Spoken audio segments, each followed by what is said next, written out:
What up? Look at this. Hello. Say hello.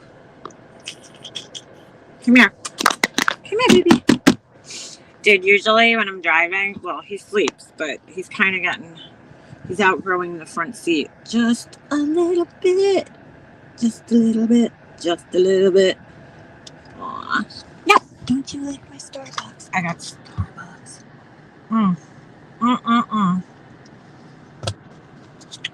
Don't lick my Starbucks.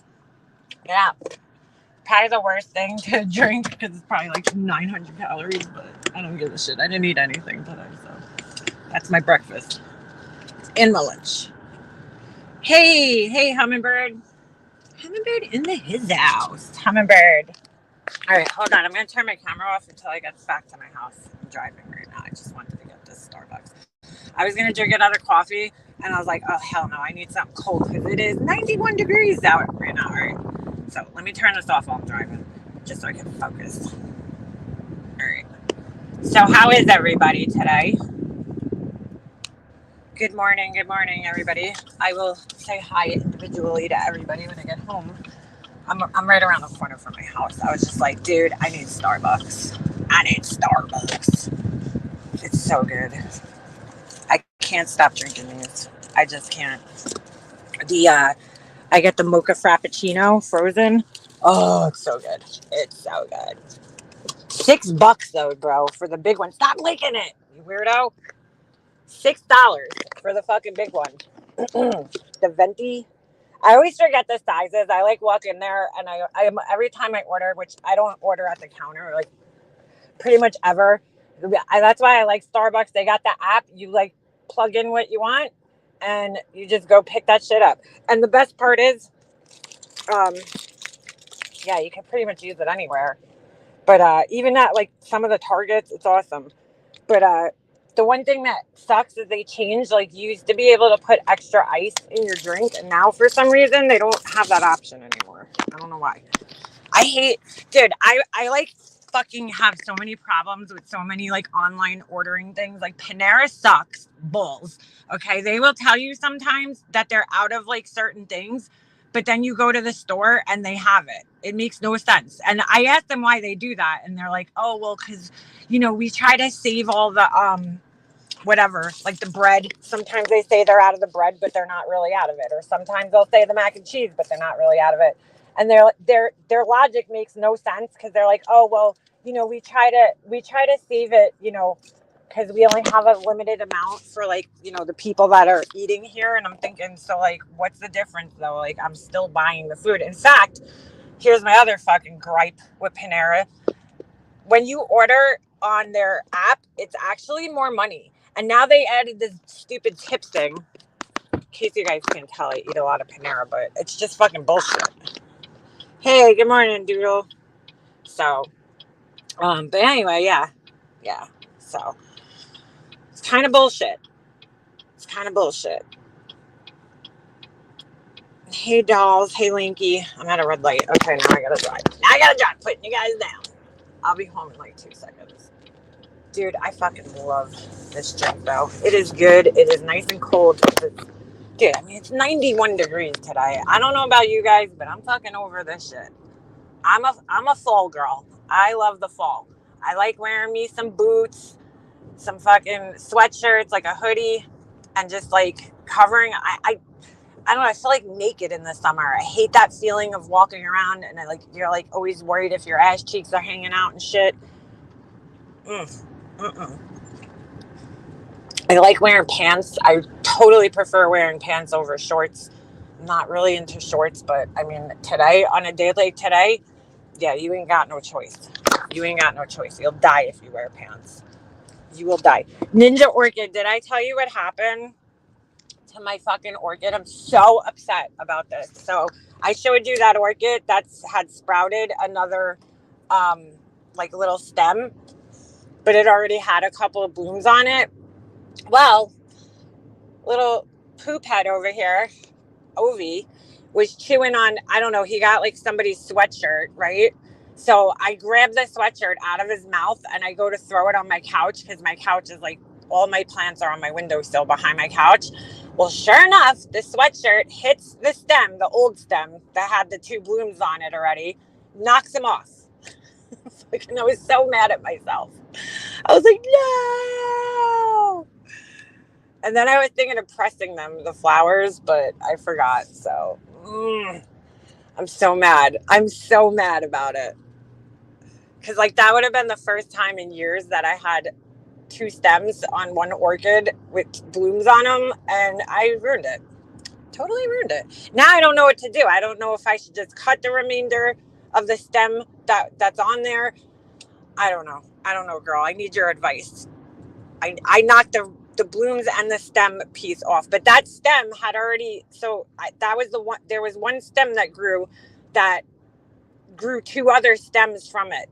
So I don't know if I should just cut the whole thing off now at this point, or leave it and see if it sprouts another stem. I don't know what to do, because there was like another little thing coming out of the one stem that I knocked off. So I wanted to see how many times I could like fucking, grow a stem from a stem from a stem. But I don't know. I don't know what to do. I'm so upset though.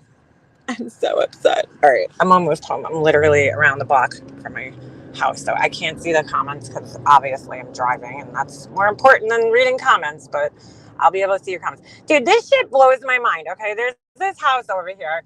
They have a fucking Range Rover in the driveway, and then they have a BMW in the driveway. Their lawn is like up to like my fucking knee at least.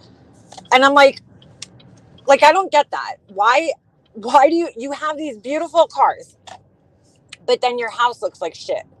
Like, why is mow your fucking lawn, dude? That's gross. I'm sorry. I can't stand when people let their lawns grow like that. In my neighborhood where I live, where everybody's houses are kind of like right on top of each other, it just doesn't look good. But I'm like, you have a fucking Range Rover and a BMW. You can't afford a landscaper? Come on. Mow your goddamn lawn. You're not allowed to have your lawn that big over here anyway. You get a ticket. So, oh my God, I just want to cry right now. My neighbors are moving, and they have the pod in their driveway. And like every time I look out my window or I look at their house, I just get so sad, because I'm sad. It's like family is leaving me. It's really, really sad. All right, I'm home, and I just got to get my dog out of the car and my drink. So which one should I do first? Which one should I do first? You or the drink? You? All right. So, yeah, I'm very broken up about this. My neighbors are moving. I'm so sad. I've known them for, over a decade. And I still can't believe that they're fucking leaving. They're running down to Florida like many, New Yorkers do. They just want out of here, dude. The politics, everything. It just sucks. It's expensive. So they're leaving us and they're going to Florida. Come on, you little butthead. Hold on. I'm just carrying a fucking 25-pound Doberman right now. Don't mind me. He won't walk. Well, I don't have his leash. I didn't bring it with me. Dude, you're going to have to learn how to climb steps, because this carrying thing is for the birds. Anyway, so, all right, I'm back home. How is everybody today? How's everybody doing? Oh, it's hot, dude. It's fucking hot. How come my child's not moving? Hey, figure skating coach. Yeah, Florida is way too hot, girl. I got no desire. Even today, I was just talking to my husband. I'm like, dude, this is like for the birds. Like, I'm over this. I am. It just gets to that point in the summer where it's like so humid. There's at least a little bit of a breeze today, but it just gets to that point in the summer where it's so hot that it's like you don't even want to go outside. Hey, Band-Aid. Seem to you. Hold on. Did I fucking... Oh, I thought I forgot to lock the door. Come on, buddy. Come on, you little pain in the butt. So, anyway, so much work, so many years, and one fail swoop puppy. He's crazy. We had to pay for service for the one now because we're both so busy. Yeah, I just don't get it. Fucking mow your lawn, dude. You have a Range Rover. You could afford a Range Rover, but not a landscaper. That just doesn't make sense. I looked at, and the cars haven't, maybe they're on vacation though, because the cars haven't moved in like a week or two. Ever since I've never noticed that house before until I just noticed that the grass was long, and I'm like, oh shit, what's going on over there? I hate the winters here. I do too, but I I just like, I don't know, man. I can't live in this heat all year round. I hate the winter. I hate the snow. I hate when it's freezing. But like, if you really think about it, the winter is only a couple months. And I like the rest of the year. I don't mind. Like, I love the fall. I just love the weather in the fall. Hey, hey, Purplerine. That's okay, girl. Don't worry about it. I was still rambling. Oh, I didn't know. Oh, I didn't even see the last message. I just texted you. Hey, hey. Me and Garden Girl made a truce, so we're good. So don't block. We made a truce the other day in Alicia's chat. Um, yeah, Garden Girl. It's pretty hot here. Pretty damn hot. Um, I enjoy the change of seasons. Me too. I just can't picture it. Could you imagine having Christmas in like hot weather? Like crazy Gemini, pugs. You live in a place where, winter, figure skating coach, M's.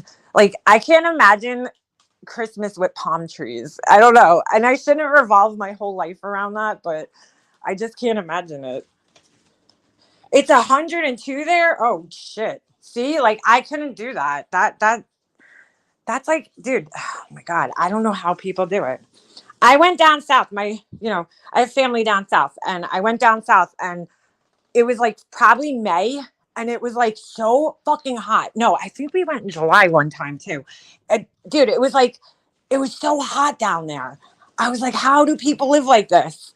I mean, don't get me wrong, it gets hot up here too. It's 91 degrees today. We've hit 99, we've had heat waves and shit, but like it's hot. I think the sun feels 10 times stronger down there, and so like the heat just feels 10 times more. You have to go out. Come on. I wish when I was live, you guys could see him going absolutely fucking balls to the wall crazy. I can't wait. I have a whole video of my dog.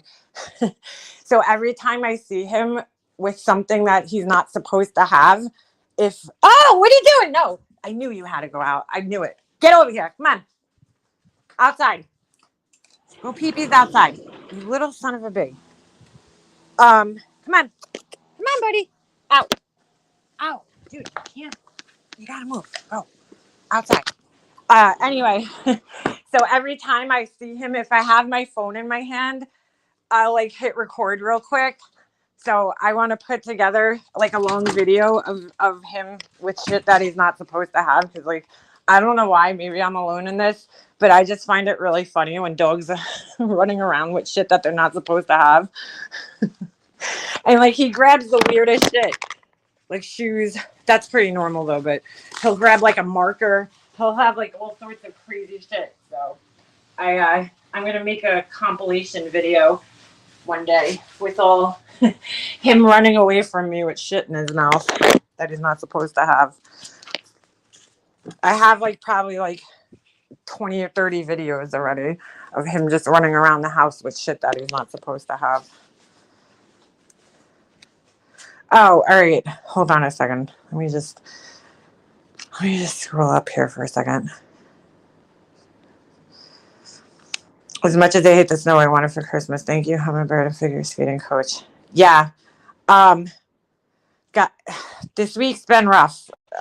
Not for me specifically, but I don't want to.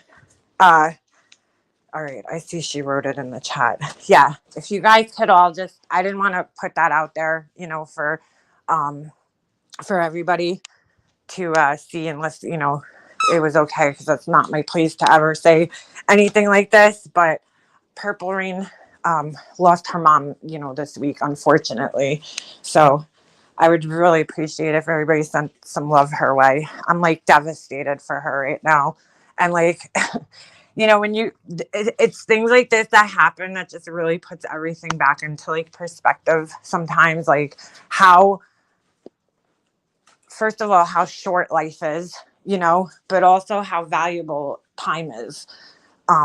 with your family and shit. You know, if your family's around, like, don't take them for granted. You know, don't take your family for granted. Just, it just serves as a reminder. And I know that probably sounds weird coming from me, but trust me, I don't, you know, I don't love the position that I'm in, and I tried to make amends with people in my family, and I don't want things to be the way that they are necessarily.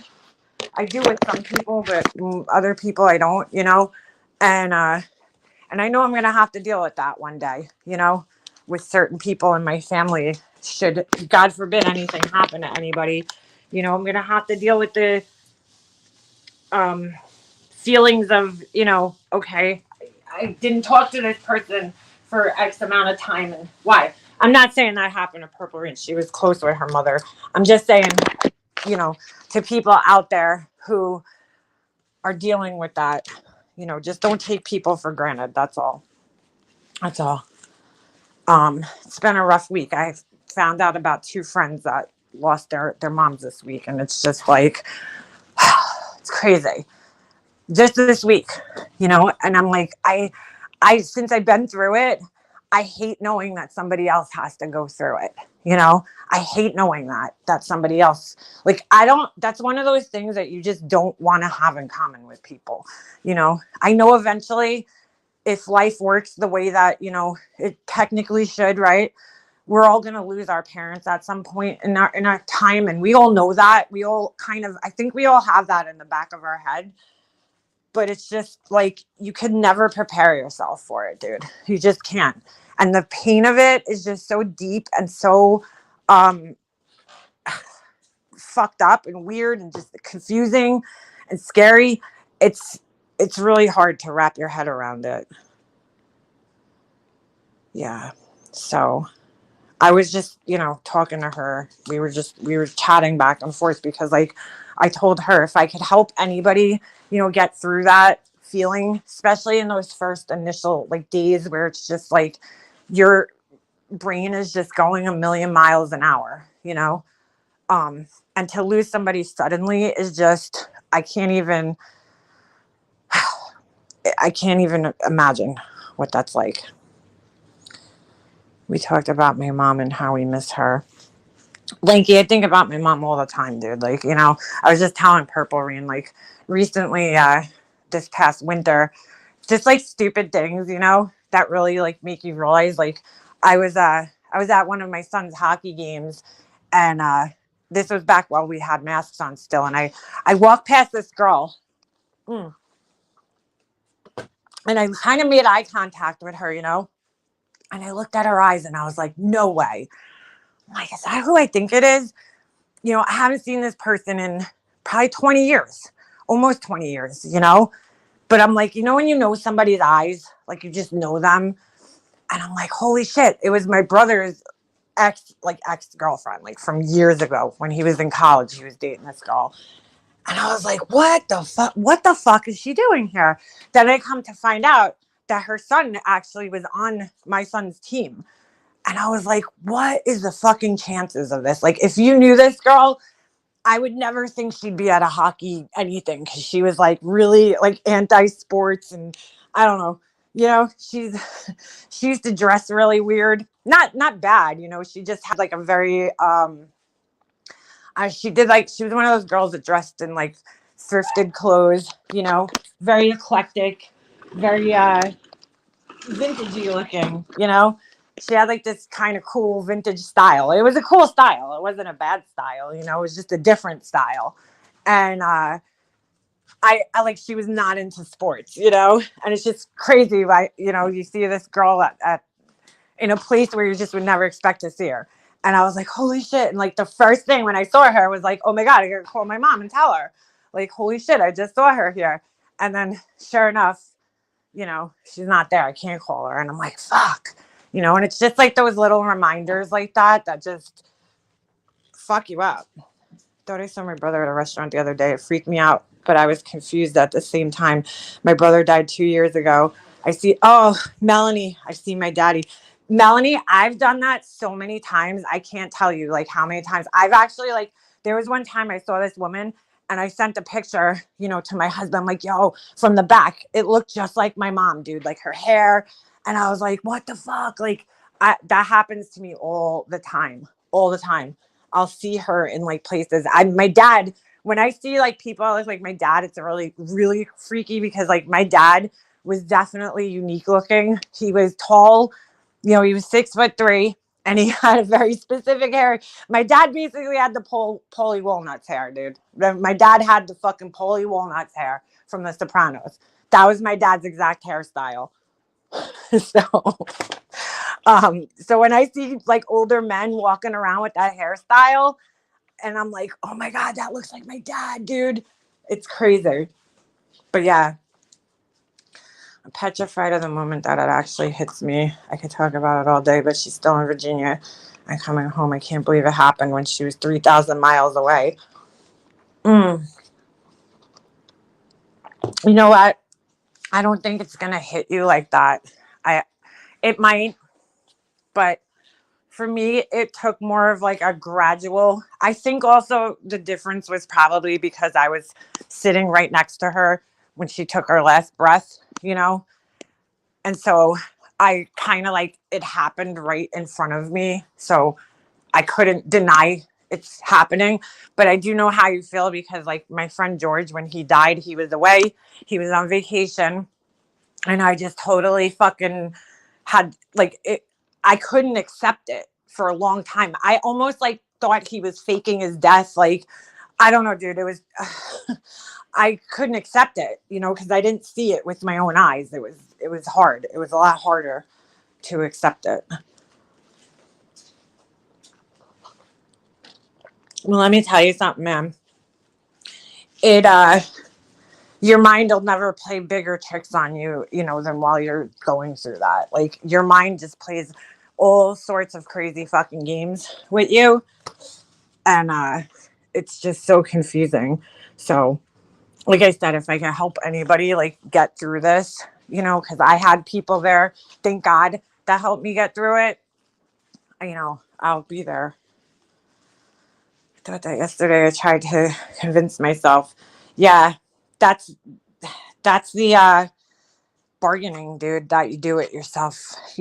When they say that there's stages of grief, there actually absolutely is, because when I was going through them, I was like not realizing it, but looking back now, I did go through all the stages. You like replay everything in your head, your last conversation and just everything. You're like, you replay like this whole thing in your head, and then like you almost go into denial about it, which is, one of the stages of grief is denial and bargaining.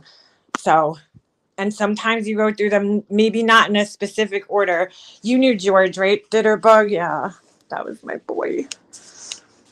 His birthday just passed too. Oh, thank you, EDM Summer. Thank you. I appreciate that. I wouldn't know what to write. I really don't know what to say half the time. You know what I'm saying? Still to this day, when, friends of mine lose, parents or anybody, and I sometimes just sit there and I'm like, I don't know what to say.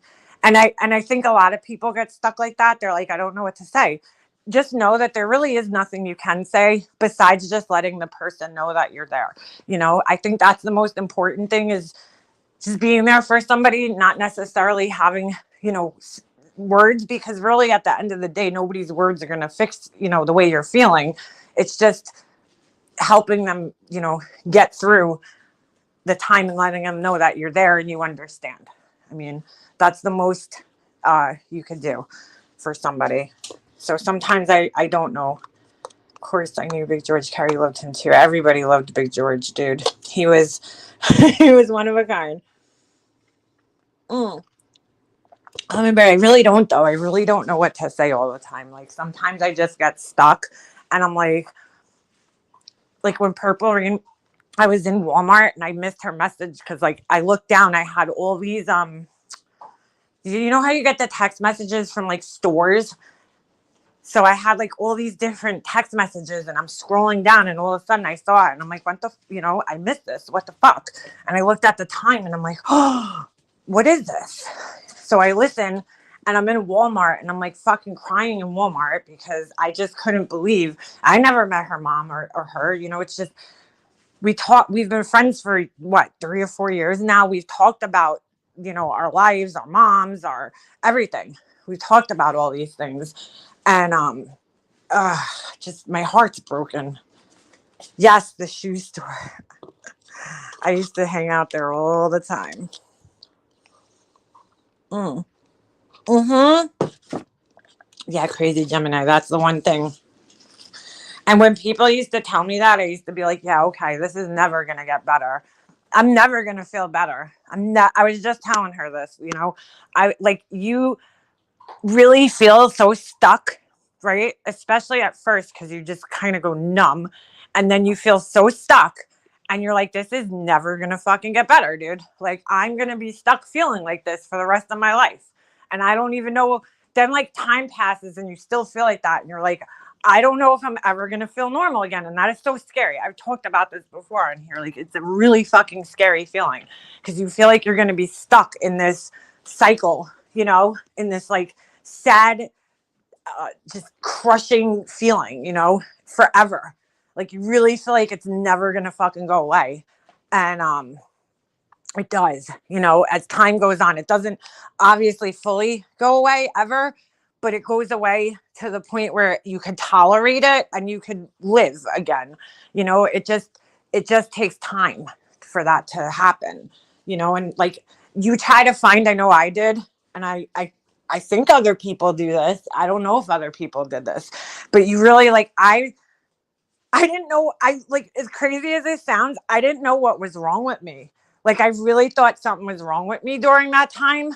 Like, I don't know. I guess I kind of felt like I was depressed, but I was going crazy. And I was trying to fix it, like as if it was something that was fixable, So I kept like buying supplements. Like, I got 5-HTP and evening primrose oil and fucking all this crazy shit. Cause I'm online reading like, how do I stop feeling anxiety? How do I stop feeling depressed? How do I sleep? And like, I seriously fucking bought all these crazy supplements, right? Because I just did not want to go to the doctor and have to be put on a fucking medication. So I'm buying all these supplements to try to like get rid of this feeling that I'm having. But at the end of the day, there's no pill. There's no fucking pill you could take for grief. Like, you just have to go through it and you have to let time pass and you have to, process everything in your brain.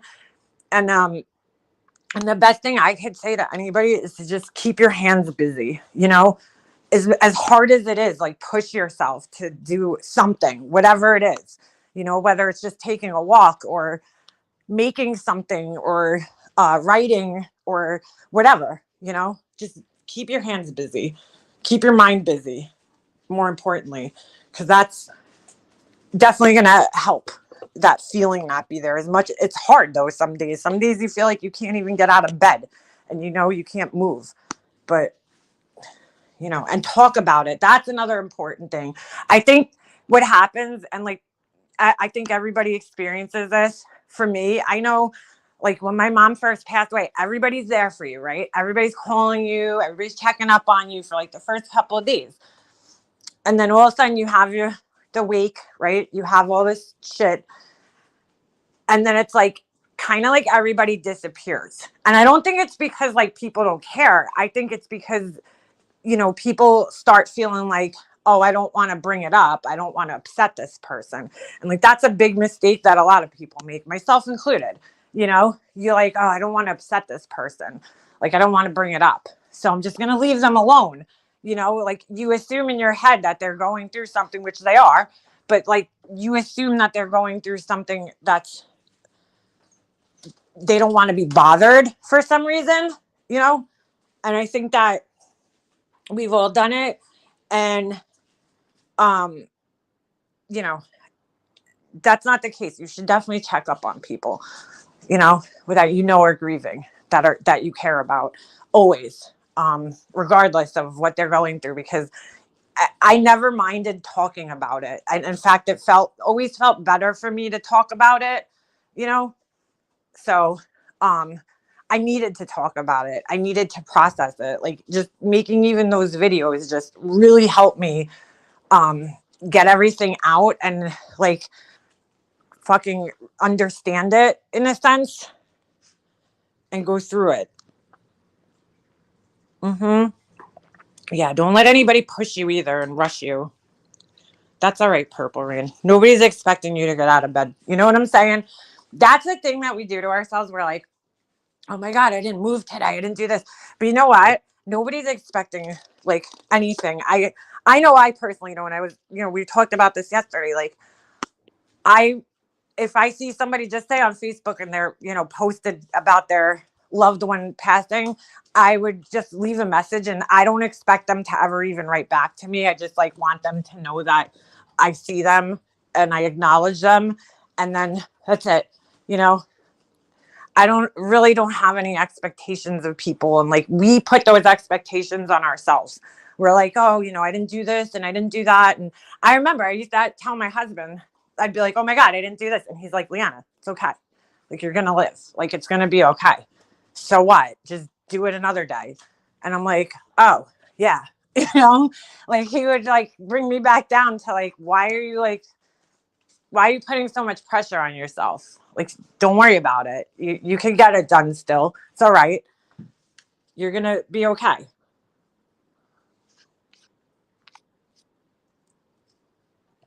No. Right. That's a great comment there.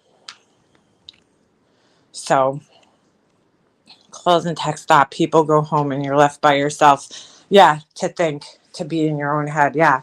And that's when it hits you, That's when it really fucking hits you.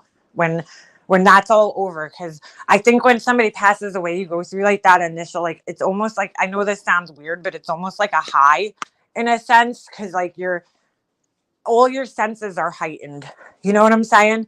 You're like so hyper aware at first and you're busy, you're trying to figure out, what you're going to do for this and that and the funeral. And, you're going through pictures and you're, whatever, maybe writing something for a eulogy or something, So like, you're so wrapped up in all that like, you're not even thinking too much about what happened. And then all of a sudden, you have the wake, you have the funeral, and then everybody goes back to living their normal lives. And it's like, you're left by yourself to fucking deal with this in your head.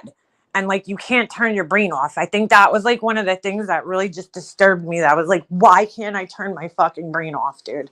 I can't stop thinking about this. Like it was, it was so like anytime I had a second, where I wasn't doing something else, my brain just went straight to that every time. I don't know what time they finally got her there, but she was already gone. Purple Rain, I just hope you got the answers about what happened. Oh my God, Crazy Gemini, I just said that this morning. I'm like, it was almost like you're watching somebody else. Like, it's not even like your own life. You feel like you're living somebody else's life. Like, it's not even your life anymore, Like it's an outer body experience. That's the best way to explain it. You feel like you're like outside of yourself looking back and like, is this really happening right now? Is this real? Because it don't feel real. It don't feel real. It doesn't. It never feels real. And you're left there with your thoughts. Yeah, and you're grieving. It's just so fucked up, dude. Watching my dad take his last breath, I was filled with relief. He wasn't suffering anymore as he held on so long to cancer. Yeah, Alexis, that's usually when it hits. It's like, you have that funeral and then it's just like everybody goes back to kind of living their normal lives and you're just like, what the fuck just happened? Like, what just happened? Like, what is this real life now? Like, now I have to deal with this by myself. I always said I felt like Bambi, like trying to walk for the first time, like get back on my legs and figure out like, what's my new life going to be like, I don't know if it was connected to her fall on Wednesday or not. She falls all the time from sleepwalking. We both do that. However, she told me she was fine, just in pain because of her rib. Huh.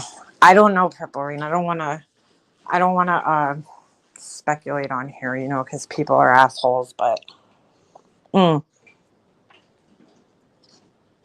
maybe there was some other type of like, you know what I'm saying? Something else happened, like her heart or something. I don't know if she had any issues with that, but health wise, but I don't even want to talk about that on here. Because you know how fucking assholes are. It's so fucking sad because you really do have to think about everything you say on here because there's some assholes gonna run with it, like, my drink's not very frozen anymore. It's like pure chocolate. I hate when they put too much chocolate in it. Whatever it was she was suffering. I don't know, Purple Rain. We don't know, I don't think she was suffering. I hope not, That's the one thing that you always hope. I mean, I watched my mom suffer, dude, and that shit was... And I gotta be honest with you, if I had to pick which way I personally leave this world, I want it to just be quick and painless, dude. I don't want to suffer for fucking years or months or, you know what I'm saying? Weeks. I just don't. I just don't. If she would have been home, she'd still be alive. I don't know, Purple Rain. I don't want to say, we don't know. Yeah. I know this sounds like so fucked up, but it is true. Everything in our lives, even the bad things, like happen for a reason. You know what I'm saying? Like things, I'm not saying that people, die for a reason. Because I mean, eventually we all, we're all going to die. But I think that time and events and places definitely line up for some type of reason. I don't know what that is, like even my mom, I don't know. It doesn't make sense to me, but I'm like, all right, maybe that's just, I don't know, maybe that's just the way it was supposed to be. Like maybe there is a reason and maybe I'll find that out one day. I don't know. Did not suffer, but my sister did. So I know what you went through.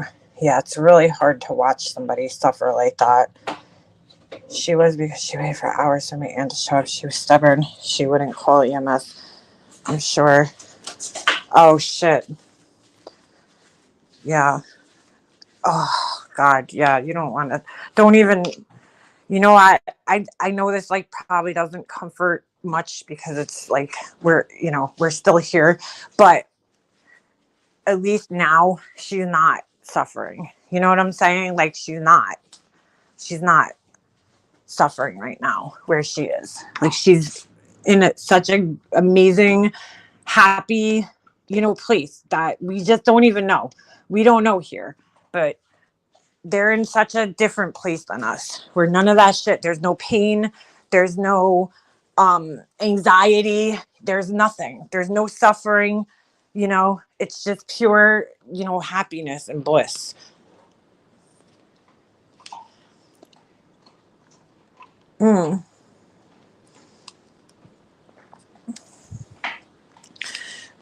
Yeah, how is your husband doing? Is that who she's asking about? It's extremely hard now, but our minds go to reenacting their last moments and worry the worst. But remember, they're at peace now and don't want you to hurt here on earth. That's so true, Alexis. So true. That is so true. That's like what I know because we all have those kind of intrusive, like disturbing thoughts. Like I know, dude, I could not get out of my head that last night, my mom, like the way she looked, it was terrifying. It was so terrifying, dude. Like she did not even look like herself. Like just, I don't need to get graphic about it. I'll just say that she looked extremely scary. Like even my friend that was the nurse that was at her hospital said to me like, dude, I see this shit all the time. Your mom looks like really scary right now, dude. Like I can't imagine what you're feeling, and that vision was burned into my brain every fucking time I closed my eyes. I saw it, and like that whole like next month, like it was crazy. Like anytime I would have like a second where I'd close my eyes or I'd drift off, or you know what I'm saying? Like just like sit at a red light, and my mind would like just wander, and I'd see that like her being pushed through the fucking hallways in that hospital bed or on the dialysis machine or like just, and then that last night just fucking haunted the shit out of me, dude, for like, that was scary, because I was like, is this it? Like, is that how I'm going to see my mom for the rest of my life? I'm going to think of her and think of that. That's horrible. But no, I could still see it if I think about it now, but it's gone. Like that vision's no longer in my head anymore. Like I don't think about it. When I think about my mom, honestly, now I just see her big smile, like, your mind's eye when you're thinking and you visualize something in your brain. I just see her big, happy smile. That's what I see. And like, that's how I want to remember her, that's the vision that I want to see of her in my head.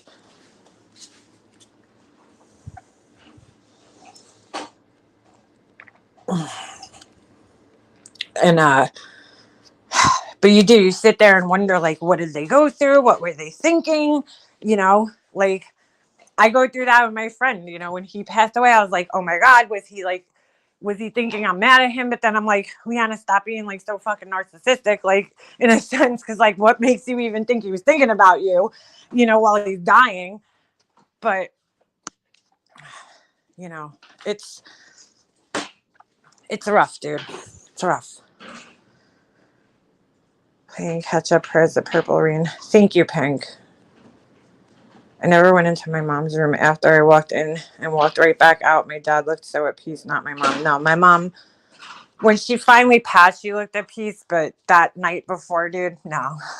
Well, those days before, no. But like, just, oh my God. It's just terrible. It's just terrible. My mom was at peace when she passed. My dad, when he passed, I told him mom would be okay if he was tired. Yeah. It helps to remember the good times. Yeah, it does. I try to like focus on that, because those visions will haunt you, dude. And you don't want to remember anybody like that. You don't want to see anybody going through that shit, man. That's why I say fuck cancer up the ass, dude. Because nobody should have to go through that. Just, it's disgusting. It's horrible. I mean, we could develop mRNA vaccines in a month, right? But we can't cure cancer. Okay. Anyway, it's very, very sad. I had a similar experience with my mother. I'm sorry to hear that, Jackson, because it's not fun. It's just not fun. And sitting there by myself was scary too, But at the same time, just showed me like, damn, Leanna, you are pretty damn strong, that you were able to even sit here by yourself. Nobody was there with me.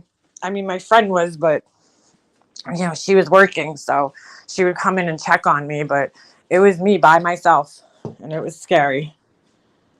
It was fucking scary.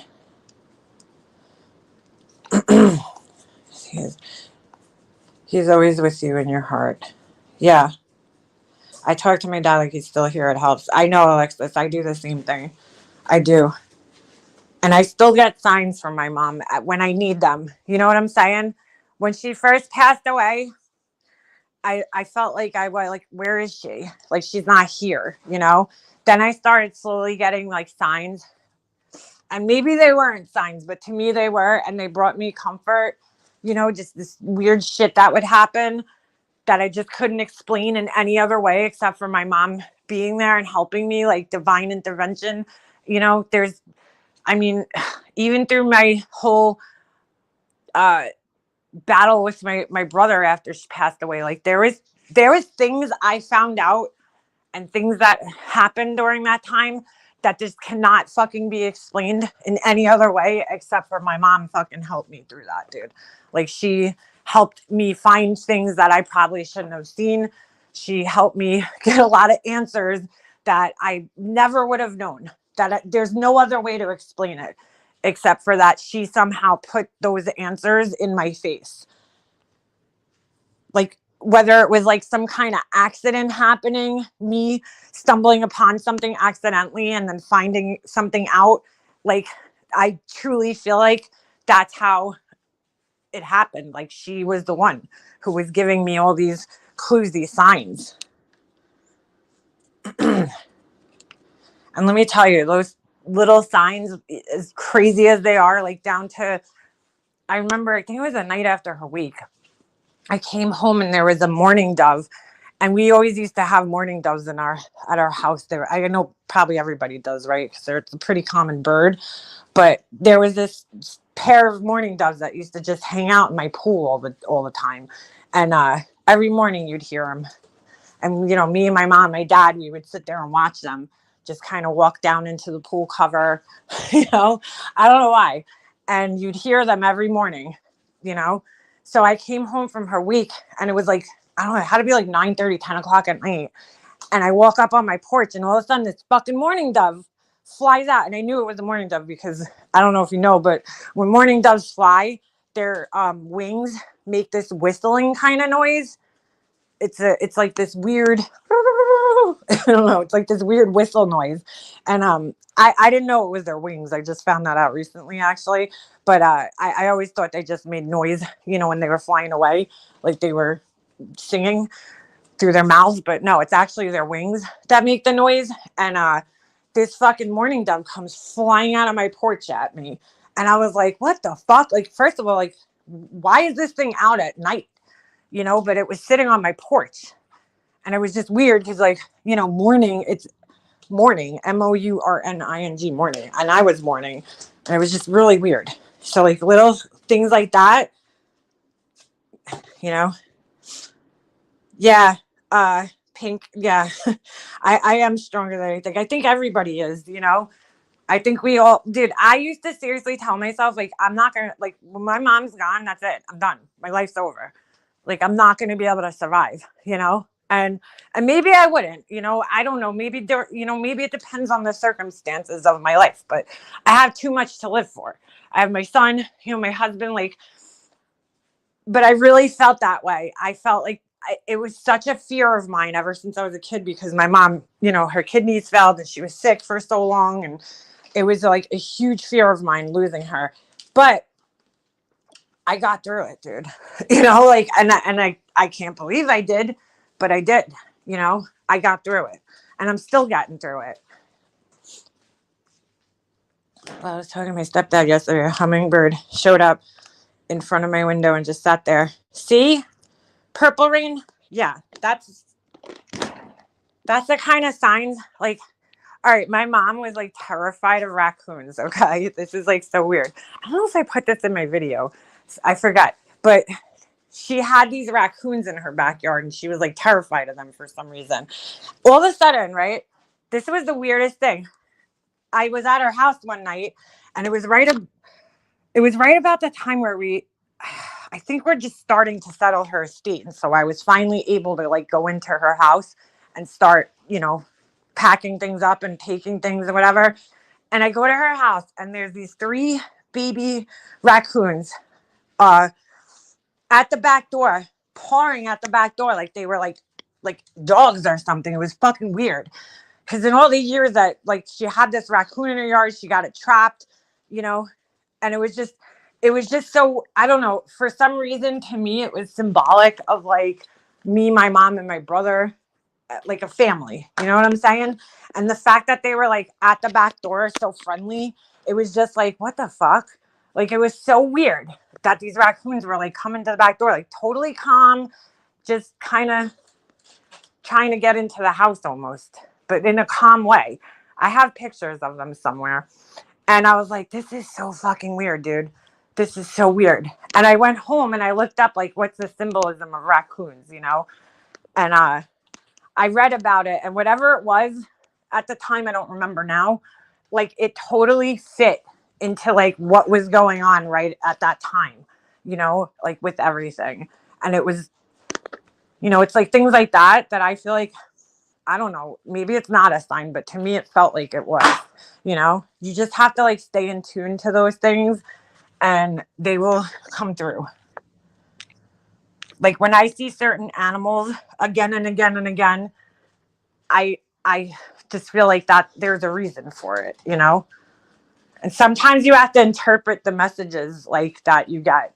Sometimes you actually have to like go online or do some research and figure out like, why do I keep seeing this thing? You know, what's the purpose of this thing? And then you go. And I know it had to be signs at the time because it doesn't happen now. Like I don't have those same things happen to me, and I didn't have them happen before she passed away. Mm-hmm. That's exactly it, Flora. If it feels like a sign, it is. Exactly. If it feels like a sign, it is. You'll know. You'll just kind of automatically know. Like when my dad died, well, not when he died, it was years later. My son was born, right? It was the second, either the first or, I didn't know, I'm sorry. I think it was the first night that I brought him home. It was the first or second night that he was home from the hospital. And it's like 2 o'clock in the morning. I just got up and fed him, right? Stupid me, I go smoke a cigarette outside. And all of a sudden, dude, fucking crazy as shit. Okay. Mind you, it's 2 o'clock in the morning. This purple balloon floats fucking into my porch, dude. Like literally from fucking nowhere. I don't know where the fuck this thing came from. Okay. But this purple balloon with a little string attached to it, like a regular ass balloon, floats into my porch and just fucking lands right in front of me. I swear to God, I have a picture of it somewhere. And I was like, what the fuck? At first I got freaked out because of course, first thing you see a balloon, you think of the movie It, right? And this was before the newer one came out. If you watch a Stephen King version, the balloon, well, I think the balloon's still symbolic in the second movie, but in the newer one, but I'm just saying, like, it was like, what the fuck, dude? Like, where did this balloon come from? And I posted the picture on Facebook and I was like, this is creepy, 2 o'clock in the morning. And everybody's like, it's your dad. And I'm like, oh my God, I didn't even think of that. I really didn't, you know, but they're like, yeah, that's your dad welcoming the baby home. And I was like, holy shit. I didn't even think of that, but they're probably right. Hold on. I got to switch over to my laptop because like my phone's going to die. But yeah, I was like, oh my God, they're right. It's a total fucking sign for my dad. Like, I didn't even think of that. I didn't even think of that. And it was like kind of cool. You start thinking to yourself, you're like, huh, all right. Hold on, I don't, all right. Yeah, hold on. All right. All right, can you guys hear me? Okay. I'm sorry, I gotta charge my phone. But yeah, it was just like, it was crazy. It was like, oh my God, like I didn't even think of that, but it probably is my dad, like welcoming my son home. I didn't even think of it. So, those like weird things happen, and I'm telling you, they happen for a reason, and they will happen. Because I felt like we talked about this yesterday, but like I felt like my mom, like when my friend George died, I don't know why, but like certain times, like I'd be in the car and I could actually feel his presence with me in the car.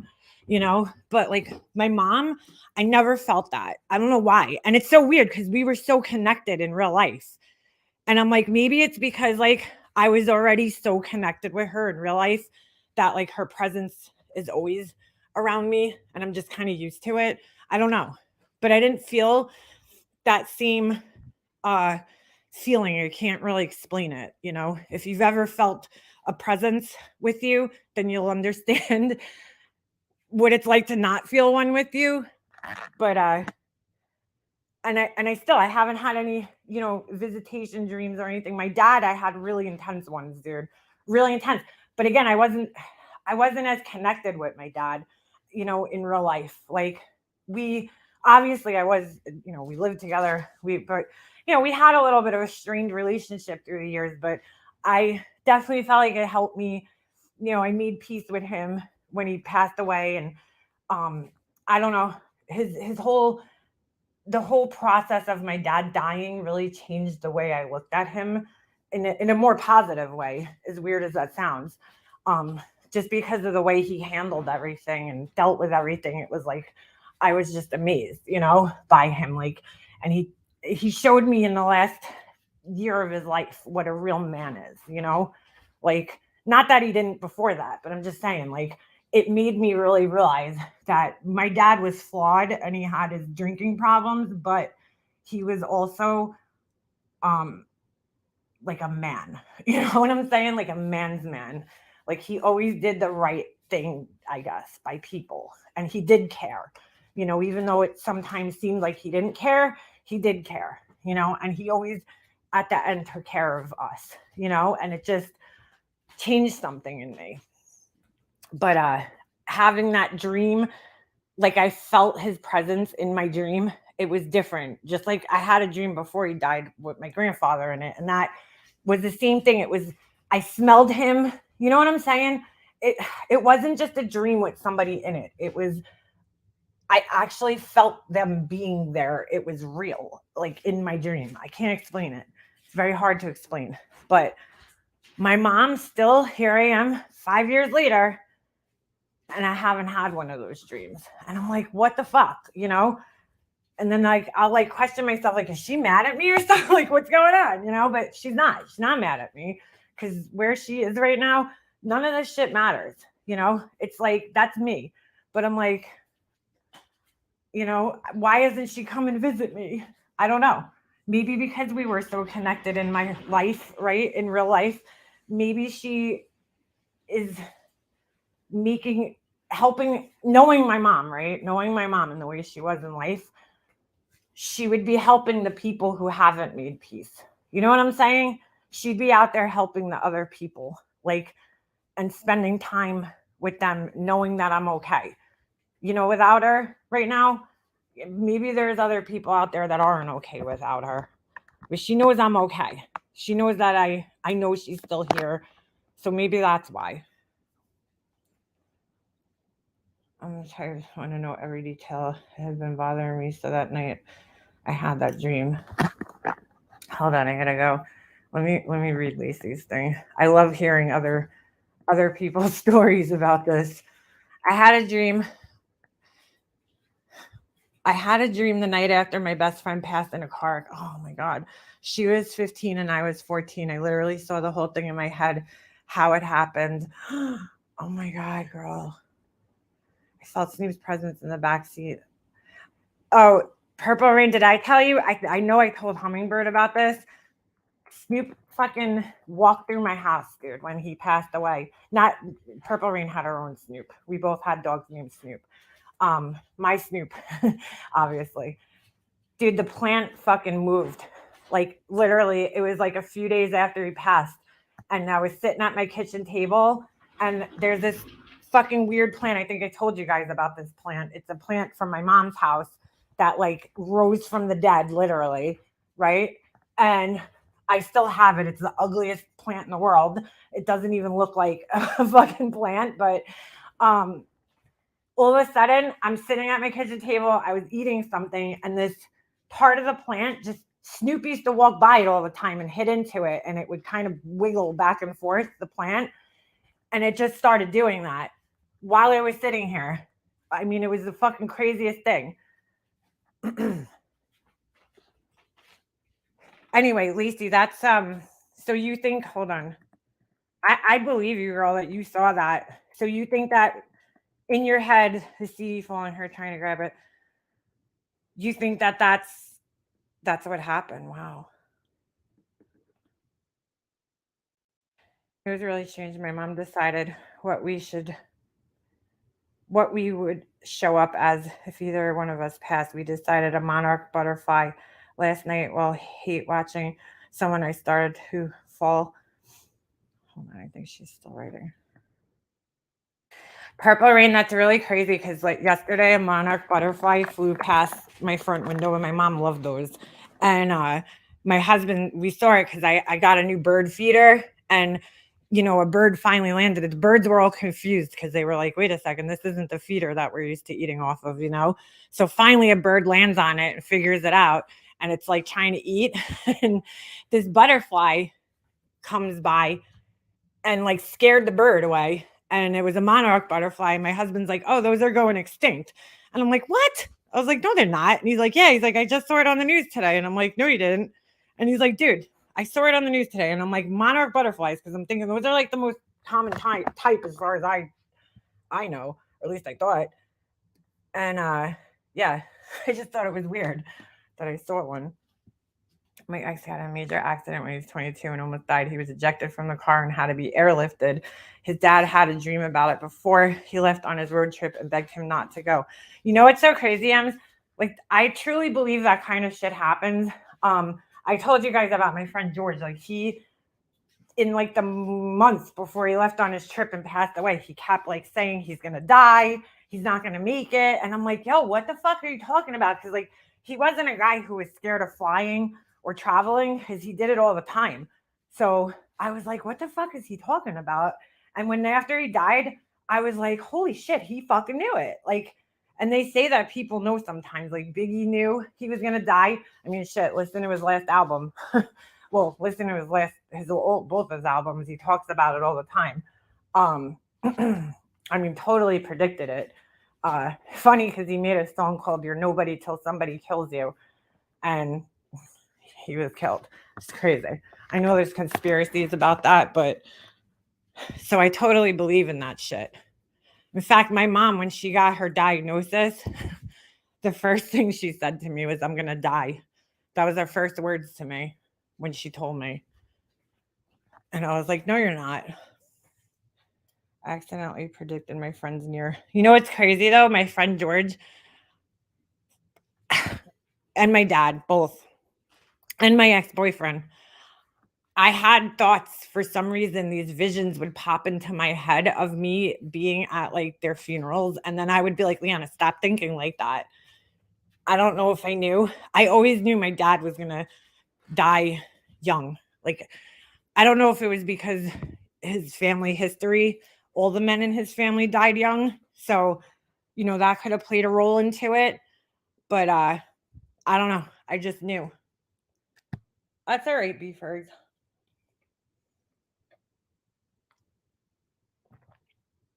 But it can happen, man. You can know those things, dude.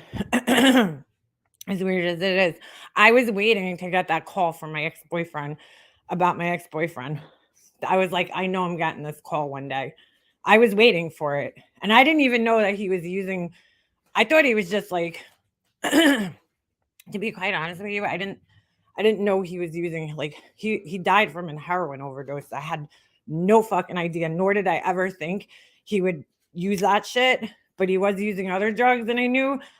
And I was just not, I never thought he would have an overdose. I thought he would have some type of accident or something from his drug use. I didn't think it would be, you know, an overdose necessarily, because at the time what he was using, I didn't really think it, I've never heard of people overdosing, you know, on that, like, and fatally in that way. Most overdoses you hear about are, you know, heroin related. And so I was like, something's gonna happen though. Just there, something's gonna happen. Like, and it's just gonna be him, you know? Some fucking crazy shit's gonna happen. I just fucking knew it, dude. I knew it. And sure enough, I got the call 10 years after we, almost 10 years after we, you know, broke up. So it's just crazy. His dad did not want him going. That is crazy, Ems.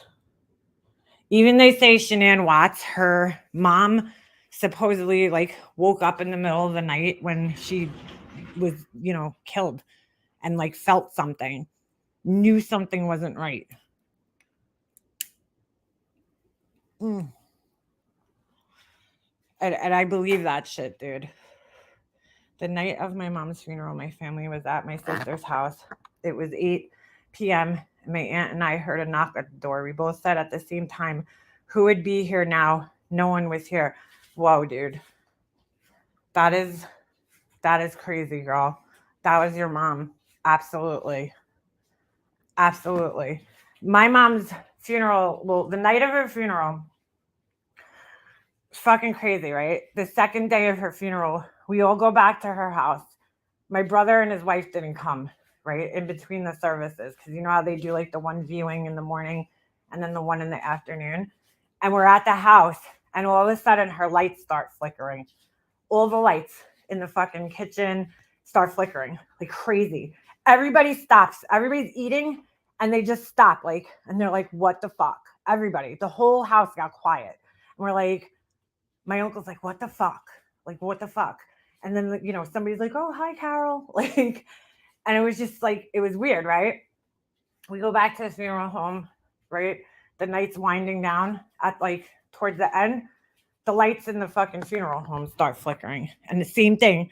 My uncle was like so freaked out by it, dude. He was like, what the fuck? He's like, the lights are flickering in the house. Now they're flickering here. He's like, there's definitely like a spirit. And I'm like, oh yeah, there is. I knew exactly what it was, you know, and it's just crazy because it happened one other time at my mom's house. And it was like one of the first times my brother's wife was there and like I was there at the same time as her. I think it was like the second time, right? She was so freaked out by it, dude. I knew what it was. I wasn't freaked out at all. I was like, oh, that's my dad. It's just my dad. Don't worry, he's telling us something. And I knew what he was telling us. Like, get this bitch out of the fucking house. She's crazy. Right? And it was my mom's birthday. It was the day after my mom's birthday. So I know he was there, you know, hanging out with us. And the lights are flickering and shit. And she's running around the house. Oh my God, what's going on? Is it this? Is that? Is it air conditioning? She's trying to figure it out. Like, she was so disturbed by it that she wanted to stop it. Like, it was weird. It was fucking weird how badly she wanted to stop this from happening. And I was like, it's not that big of a deal, dude. Like, the lights are just flickering. We'll be okay. We'll be okay. You know? So, yeah, I definitely believe in shit like that. It had to be your mom. One night, me and my cousin were hanging out in his room, and he has like a really weird room, right? And it was kind of after my grandfather passed away, and he was in the basement, so like in the ceiling, the ceiling was basically exposed, right? So there was no like ceiling tiles or anything that you would normally see, like sheetrock. The beams were exposed in the basement. You could see the wood, you know, the planks going across. So he had like, dude, he had this like fucking thick ass metal chain hanging over one of the beams, like a short piece of a chain. Don't ask me why. Fucking weirdo. But he had this chain. I don't know, he had like a junkyard kind of obsession, I guess you could say, right?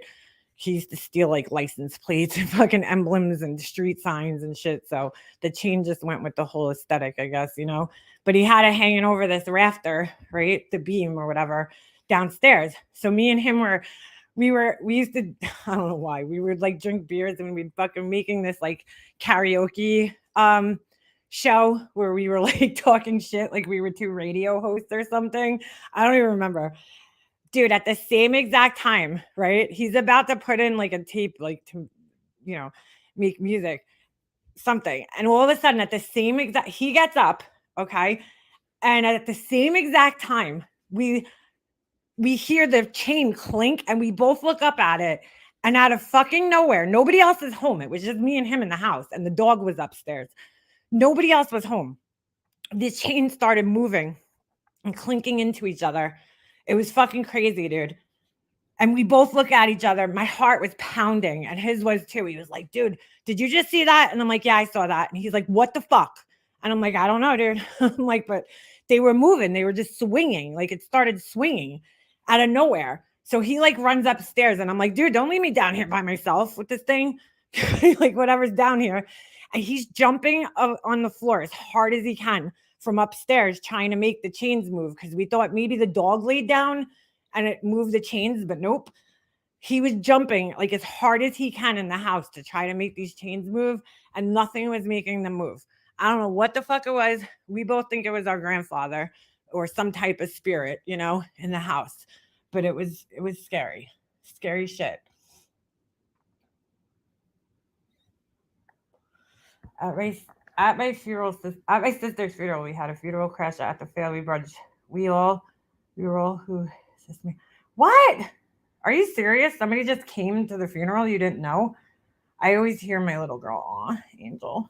I used to hear my dad's slippers. Like, My dad, I don't know why, that was one of the things I noticed, like when he passed away, that like just, I don't know, I guess I realized like his noises were gone too, the sound of his slippers and I don't know, it's like all the noises that he used to make, just hearing him in the bathroom in the morning with this water running or whatever. But like every once in a while, I swear to God, I would hear his slippers like sliding across the floor in the house. It was crazy.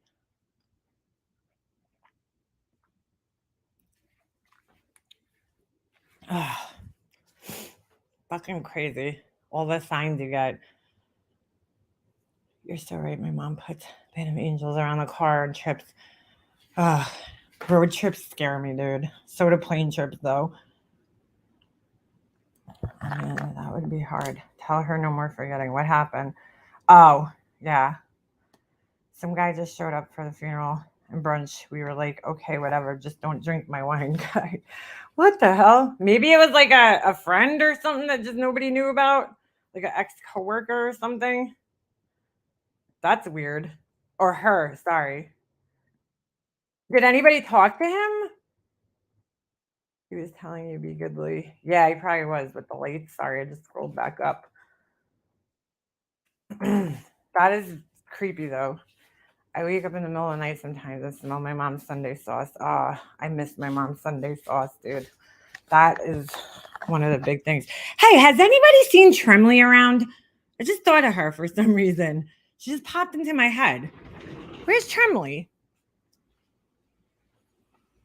I gotta reach out to her. I haven't seen her in quite a while. I don't know why she just popped into my head. That's weird. Something just made me think about her. Always, especially in the hallway at night, I feel her getting in bed with me. Aw. And Angel, Sunday sauce is like if you're Italian, most Italian people have sauce on Sundays. So you have like spaghetti, meatballs, whatever. Whatever you prefer, whatever your liking is. Sunday sauce. Like my mom used to make pretty much my whole entire life. She made sauce on Sundays. So, you never had to ask what was for dinner on Sundays. And if she didn't make it, somebody in my family was making it. One of my aunts. Like everybody in my family eats sauce on Sundays. Like that's every Sunday.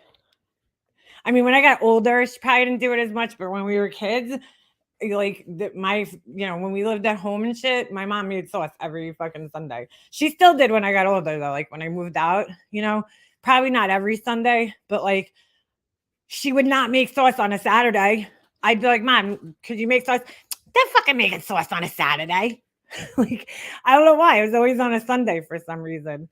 So I'm assuming Garden Girl's Italian too, because like that's an Italian kind of tradition. Like you have your mom makes sauce on Sundays, meatballs and sauce, usually. I mean, it's just that's the tradition in Italian families. Yeah, you have spaghetti, you have rigatoni, whatever, whatever you want. Fusilli, trying to think. I don't know. There's all different types of macaronis. So whatever one your mom picks that Sunday. Usually it's up to my mom who would fucking make it. You try as hard as you want, but you can't replicate it. Oh yeah, Garden Girl. I gotten pretty close, but yeah, you're right. You're right. There's something about your mom's sauce that just tastes like your mom's sauce, and you know, and it's just you can't. My mom used to do the same thing. She'd ask every fucking time. Would you believe that? Every time my mom made sauce, I'm not joking about this. She would ask us, "How close did my meatballs get to Nana's?" That's her mother. Every time. I mean, it's like, how many times are you gonna ask us? But she always asked, how close did my sauce get to Nana's? She wanted it to taste like my Nana's meatballs. And my Nana's were the best, dude. Like, but my mom got close. She did. And then I got close. And I get close when I make sauce to hers. Sometimes during the summer, though, they wouldn't do sauce because my mom would be like, it's too hot with the oven on and shit. But all winter, yeah, sauce every Sunday.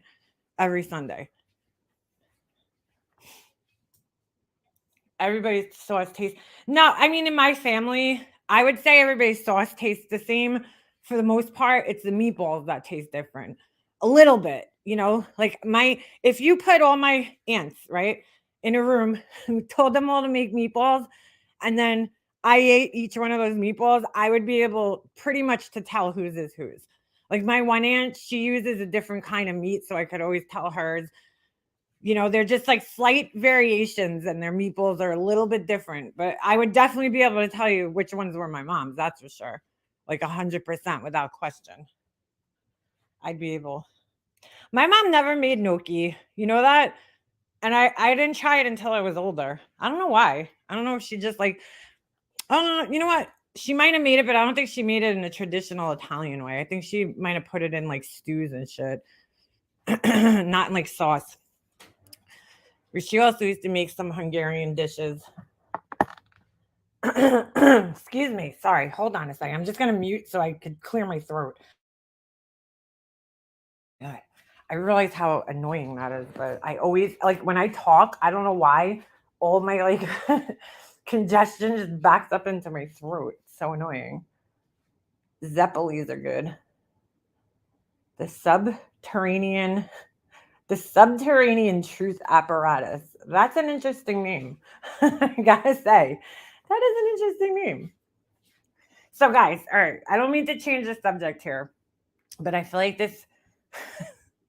I'm gonna get shit for this, but let's just have some fun and go on a little bit of a lighter note here, okay? Because I don't want to make this so depressing. But I need to fucking. I need to just. We need to look at this. We need to look at it together. So let me just find this here. I'm definitely catching shit for this, but whatever. You know what? You shouldn't put it on fucking line. Okay. Like you just shouldn't. You just shouldn't. All right. This is gonna be the asshole portion of the stream right here. Cause like, girl, what are you doing? What is going on here? Now, mind you, somebody sent me these though this morning or yesterday. Okay. And I'm like, like, dude, all right. After we heard about exploding candles this week, Laura, what are you doing, dude? These glasses, first of all, these are not safe for candles. I mean, I just can't imagine that they're safe for candles. Okay. And she writes, and she's fucking proud of this shit. And she says, my best candle yet. And there's so much wrong with it, dude. Oh my God, there's so much wrong with it. But like, first of all, fruit would never realistically sit on top of whipped cream like that. Like that would never happen in reality because like fruit is heavier than whipped cream and gravity would set in and like the fruit would like fall into the whipped cream. Like it would never sit, maybe a little slice like or chunk, but and I'm like, there's all black dots on the strawberries. I don't know. This isn't even the worst of it though. Okay. But like, why is the whipped cream like not touching over here? I'm confused. Fine. Okay. There's that. I don't know whose kid that is. This is the problem. Like, dude, what is going on here, girl? I'm sorry, but what the fuck? Why are you putting this much effort into fucking a wax melt? Like, I don't understand it.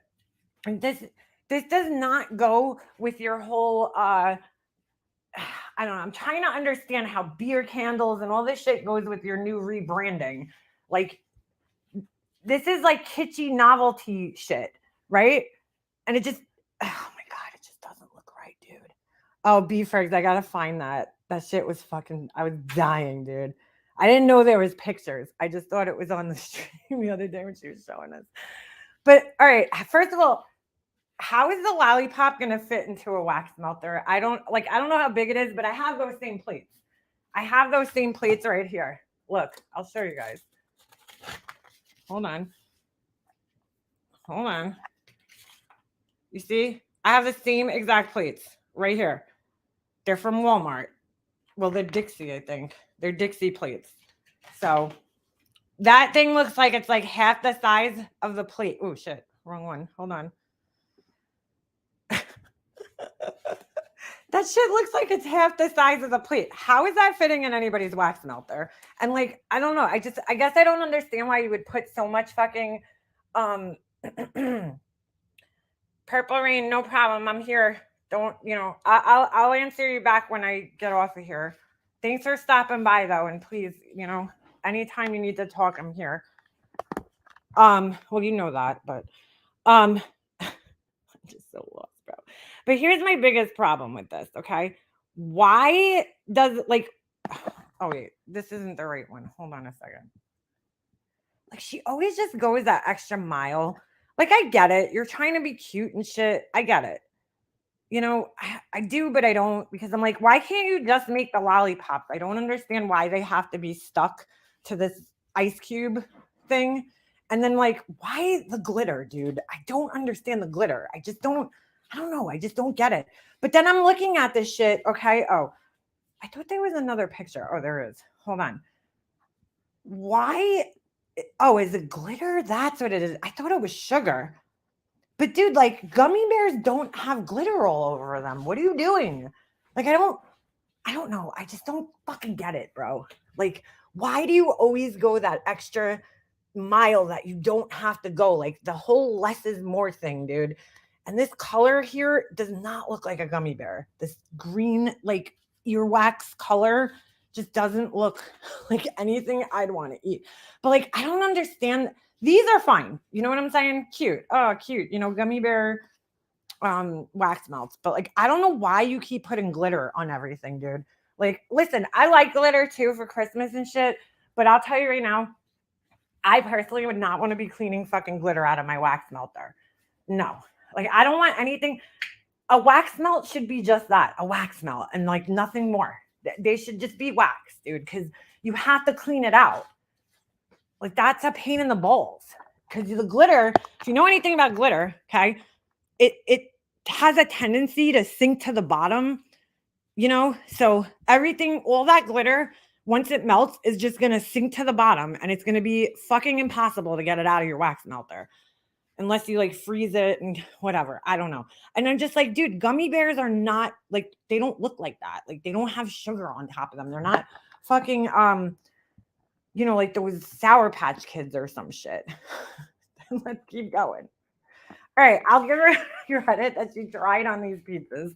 But I'm like, yo, this is a lot of effort for some wax melts, dude. Like, you got to think of the fucking time that's going to go into like you making this and then putting it, like how much are you going to sell these for, and how much are people going to pay? Like, are they cool? Is it a cool idea? Yeah, I'll give her that. It's a really cool idea, but like execution wise, I give you like a fucking very low score, but like they're just going to melt within seconds. You know what I'm saying? It's like people, like what are people supposed to display these? Are you supposed to sit there watching pizza melt into your wax melter? Like, I don't really get it. Like, Science Girl sent me heart shape wax melts, right? But like, that's fine, because they're just a heart, whatever. It's just a different shape. But like, she didn't go this, fucking to the umpteenth degree here, pouring glitter and shit on it. Like, there's no need. Because like, nobody's going to be sitting here looking at these things. And I don't know. I just feel like the effort versus like, for what it is, but like why is there green glitter on pizza? Like this is where I get confused, like why is there fucking green glitter on pizza, dude? Make it make sense. Like when do you see that in real life? I don't know. All right, but that's fine. So this is where I get it. She's trying to be different, but this picture's so blurry too. I don't know why she can never take a fucking clear picture ever. What the fuck is this? Okay. Oh my God, dude. Like, first of all, again, why would you put green glitter on what looks like to be a cheeseburger, I guess? And there's fucking green glitter in it. And it looks like mold, dude. I don't get it. Is that supposed to be the lettuce, maybe? I just thought of that. But like, what is this metal shit on here? Dude, boo-boo, that shit is not made to go in candles. And she wrote on the top, hold on. How freaking cute are these? That's not aluminum foil, by the way. It's foil for candles. So, yes, you just drop it in the melter as is. My first hamburger and fries. I'm so proud of these. And I'm like, dude, there's no fucking way in hell I would put metal in my wax melter. Like, why? You don't need that. That's what I'm like. I'm trying to understand the thought process here because it doesn't look aesthetically pleasing, right? When you get French fries from McDonald's, they don't have like fucking tinfoil on them.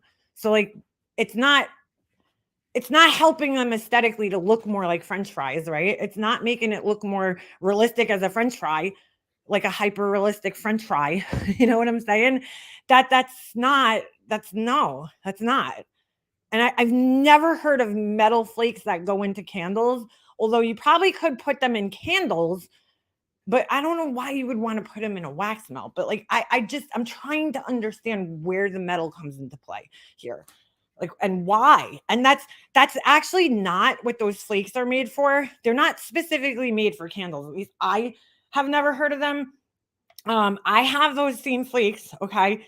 And when I purchased them, I could purchase them at one of, a few places, but Michael sells them, not in the quantity that I prefer to have. I ordered mine on Amazon. They sell them at the nail store that I go in because they're really meant for resin. They're meant for like resin, UV resin.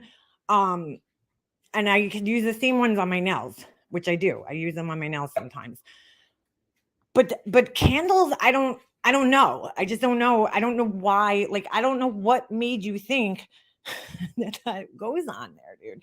And listen, I'm critiquing you because I have a right to do that. I could critique anything I want if you put it on here. But as an artist, okay, as a formally trained artist, right, I am looking at this and I am wondering what the fuck is going on here because this does not fit. It doesn't fit, bro. It just, in no way does it fit. Like, why does the hamburger need metal on it? I don't get it. Like, I just like less is more, dude. Less is more, and I'm gonna give you the credit you deserve for trying, but it's like, oh my God, dude, I don't know. I don't know if the work that you're putting into this is worth it in the end, but hey, it's not my problem. But here's like where I have all right, so people write comments underneath. You're so creative, Laura. You constantly amaze me. Any plans to make holiday candles, pumpkins, witches, snowmen, Christmas trees, or gingerbread houses?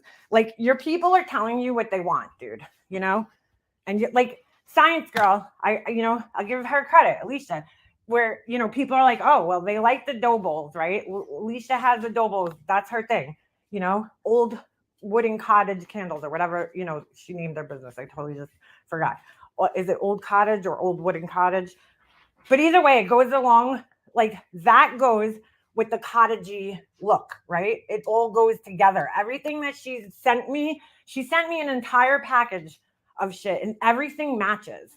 Like her soap match the soap, the candles that she sent me, and the whole aesthetic goes together, the smells, the scents, everything went together. It all matched up and it looked good together and it was all goes with her name, that she created, right? The whole identity of the company. It all goes together, right? So I'm just fucking confused, dude. I really am.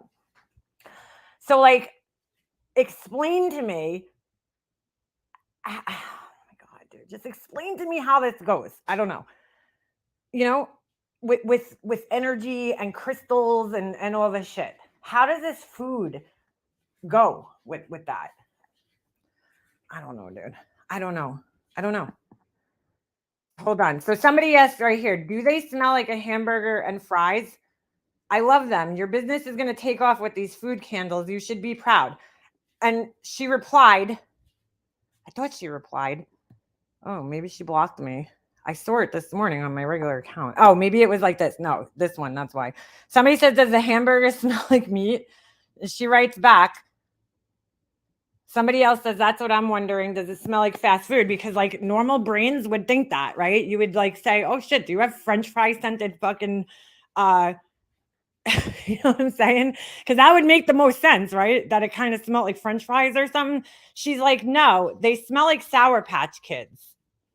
I was making a batch of Sour Patch Kid wax melts and I had a ton left over. And I'm like, do you like not measure anything? Like, I don't know. It's so weird, dude. But I'm like, burgers that smell like Sour Patch Kids, like, make it make sense, dude. I don't know. Like, it's like the fucking Mandela effect or some shit. Well, she's trying to create the Mandela effect in our brains. You know, like, like you look at something and like it doesn't match up with what you think it should match up with. That's not really the Mandela effect, but the Mandela effect, if you don't know what it is, the Mandela effect is like remembering something a certain way that's not actually the way that it is. So, like, say, you know, you look at a logo and you think that it looks a certain way or a character or whatever, it could be anything. And then, like, you remember it a different way than it actually appears and it actually always has been. So, I don't know. She's trying to like create some type of fucking confusion, cognitive dissonance, maybe that's a better way, you know, in people's brains where like, it looks like a hamburger, but it smells like a Sour Patch Kid. Like, could you just fucking make it make sense, Laura, please? Please. I'm sorry. I just had to fucking like, dude, it's like I don't even want to fucking help her. I don't, but I do in a sense. Like, because I'm like, you're almost there. Like, you know what I'm saying? Like, you do things and they can be fucking okay, but then you always make that extra fucking like step that makes it look like shit. And it's like, you know, dude, you don't need the metal flakes, dude. Like, if you want to make hamburgers and fries, just fucking make it look like hamburgers and fries. There's no need to put metal on them. And like, oh my God, I just don't get it, dude. And all these people in her comments, and this is what bothers me. This is why I'm bringing up this whole thing, okay? All these people in her comments are like, wow, wow. You know, they're all fucking wowed. Wow. Oh, wow. That's great. You know? And I'm like, all right, that's pretty cool. People, I don't know if they're like really that fucking wowed or if they're just trying to be nice to her. Right. But like, here's the problem. Okay. Bomb, I think, said or showed a picture the other day, and I'll show you guys the picture if you want. That a candle, one of Laura's candles, melted her fucking countertop. Okay. So now Bomb said that. Cat's Rule also said that a candle exploded. Okay. Molly Golightly said that a candle exploded. What's her name? Corey claims, you know, and now again, take this with a grain of salt. I didn't see any proof of this, you know, and it's coming from Corey. So let's just fucking put that out there. But Corey claims that Laura sent her a Corey candle and that candle also melted her countertop. Now, again, there was no pictures shown to prove this. So who knows? But forget her. We know of at least now I know of at least now 4 people, plus Laura herself, because Laura almost fucking burnt her house down with her candles, right? That have had either, you know, it exploded or it melted into, you know, the table. Here's my fucking problem.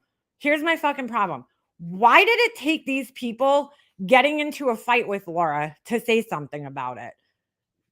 You know, if these motherfuckers, like, if you really truly care about other people, okay? If you truly care about other people and you think that it's a hazard and it might set somebody's fucking house on fire, why did you not bring that out sooner? Why did you not say something sooner? Because you're going to fucking, how are you going to feel when somebody's house does burn down? And knowing, and I'm talking to the other people out there because I know that these 4 people aren't the only 4 people that this shit happened to, okay? That I know of. How are these people who aren't telling her, okay, at least telling her or saying something to somebody, how are they going to feel when somebody else's fucking house burns down and they lose everything? You know, do you know how expensive it is to replace countertops? Like, even if they're from Mica, okay, even if they're the cheapest ones that you could buy at Home Depot, you can't just replace the one little piece. You have to replace the whole entire kitchen because you're never going to fucking match it up, dude. It's never going to match. It's not how countertops work. And it's like, where's the responsibility for that? Now, with that said, there was talk, Laura brings all this shit out in the public and then she gets upset when people talk about it. And there was talk about her license. Listen, I just want to put this out here. Do not fucking call, okay? Do not make any phone calls about Laura's license. I don't give a fuck. I don't know. I don't care, okay? It was being discussed in her chat the other day, in Alicia's chat the other day, just because, Laura's just stupid and she just says fucking stupid things online, okay? But do not, anybody out there contact anybody about her license, dude. Because at the end of the day, it doesn't matter, dude. It doesn't affect us. It doesn't have, I don't live in her state. I don't, it doesn't affect us. Okay. There's no need to call or contact anybody about anybody's fucking licenses. Okay. I don't care enough to fucking do that. Like, and nobody here really should. Laura gives us plenty of fucking milk to fucking roast her low-cal ass on here, where you don't need to go into her fucking real life and, contact, authorities or anything like that. So please don't do that. Please. And I'm not accusing anybody. I'm just putting this general thing out there because I've seen some comments and shit today. Please don't do that. I just don't, that's not the right thing to do.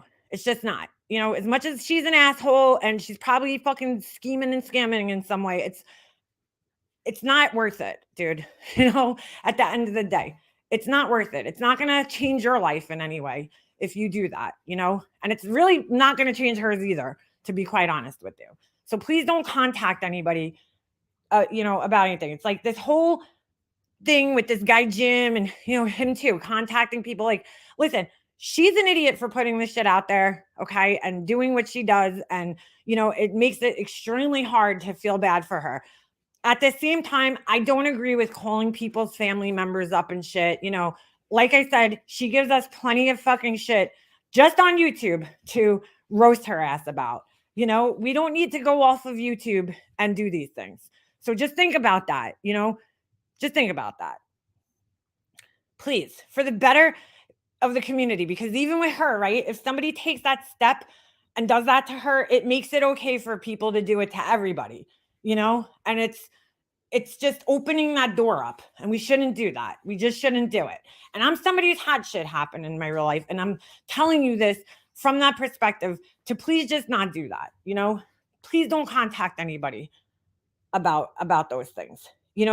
Let karma take care of it. She will get caught one day, I'm sure. Something will happen where it'll affect her. And she's not the only person in the world who does shit like that. Sometimes people will register their cars out of state that they live in because they want cheaper insurance. A lot of people here do it. You'll see a lot of people driving around here with New York plate, with Florida plates, and they'll register their car in Florida and then live up here with it. So if that's what's going on, I really don't care, and it wasn't being brought up to like try to fucking, stop her or anything. It was just brought up as a way to just say it's another way where, like, she's sitting here accusing everybody else of everything, and here she is not really living her life legit. That's the reason why it was discussed in the first place. Well, because she brought it up, but please do not take this step to, even though she has gone the real life route, it makes it hard at times. I agree with you, Just Angel. I agree with you.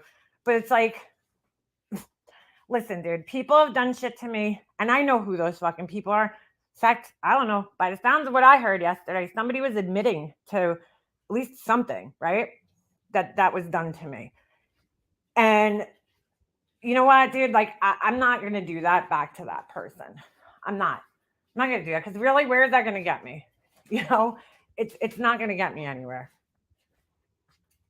I'm ready to take off. I wasn't watching chat as much. I replied to your email. Oh, all right. You're not talking to me. But like, just, I just want to keep that out there. I can't tell people, listen, you do whatever the fuck you want to do at the end of the day. I'm just telling you, to maybe think about, it's not worth doing that. It's just not. And I don't condone,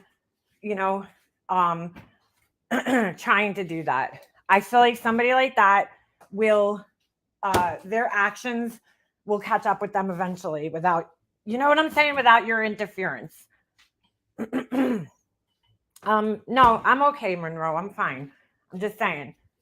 Somebody made a video yesterday. It was kind of cryptic, but at the same time, I could tell, what they were trying to say. And I was, somebody just whatever. They're fucking assholes. Did you see the video Voices for the Voiceless shared? Voice for the Voice. No, I don't watch that woman. What was it? I don't even like know what her channel. Well, I guess it's Voices for the Voiceless, but I mean I don't follow her. Telling you it's so heavy and exhausting to carry and spread negativity around. It's not worth it, dear ones. Live your lives. Right. Makes it hard when she goes and dissects how many cars people have registered or owned and how many places they have rented.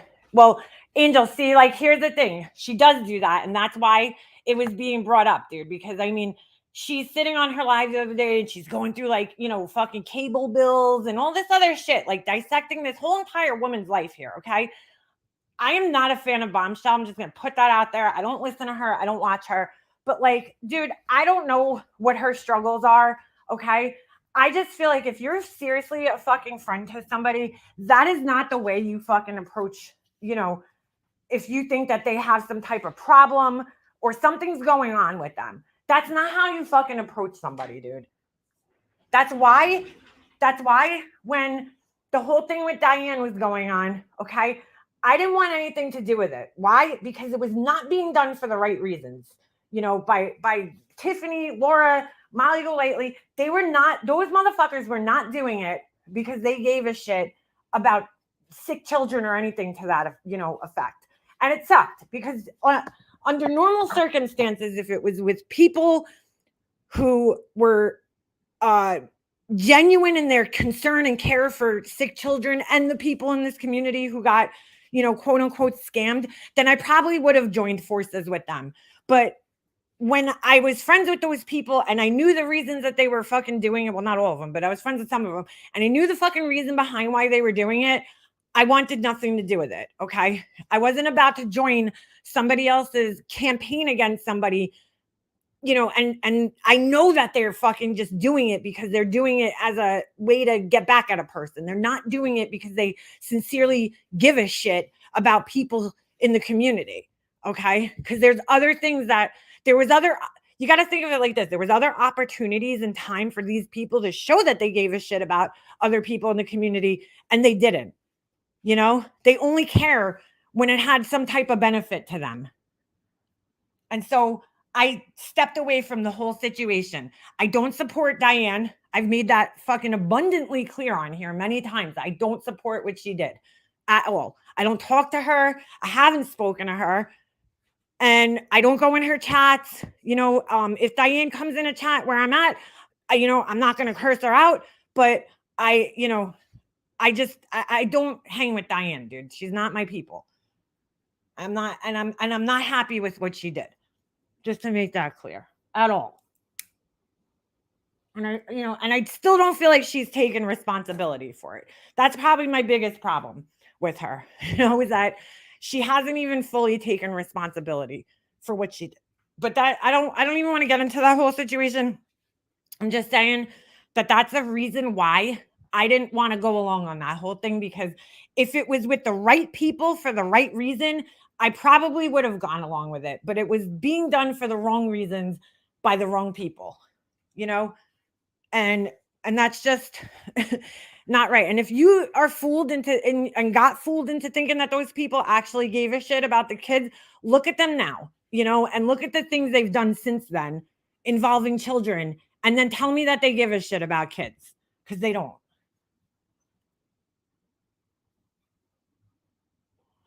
But anyway, I mean, I don't agree with what Bombshell did. Okay. I don't agree with it, but I don't know what's going on in her personal life. I do have to touch on this because I know Alicia touched on it yesterday, and Laura's ignorance about depression and all that other shit is just, dude, you can't fucking simply tell people to get over depression. Okay. That's not how it works. I mean, that's like a big portion of the reason why I don't talk to my aunts, and I got in this huge fight with them, is because they were so dismissive about my mom being depressed. Like, literally, my one aunt would tell my mom all the time, oh, Carol, just think positive. And it's like, dude, if it was that easy, do you not think that my mom would have just done that then? Like, why do we have, Zoloft and fucking all this other shit? If everybody that was depressed could just be like, oh, I'll just think positively and my depression will be gone. Like, it's that magical, And do I think she was doing it in a way, do I think she was saying that, to be mean and dismissive necessarily? Maybe not. I don't know. But like, she did kind of, it was dismissive because she's like almost minimizing what my mom was depressed about and telling her to like just get the fuck over it. Worse things could happen in your life, because she would say shit like that to my mom. And while she was probably right, my mom, what she was going through at that point in time, to her felt like the worst thing that she was going through in her life. And you can't change somebody's perception and just tell them, well, worse things could happen. So that's not how depression works, dude. Unfortunately, it just doesn't work like that. You can't just tell somebody to get over something and think that they're just going to get over it. That it's not like that.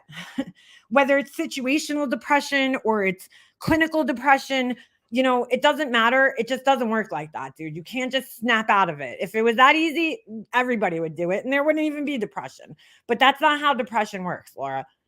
And to sit there and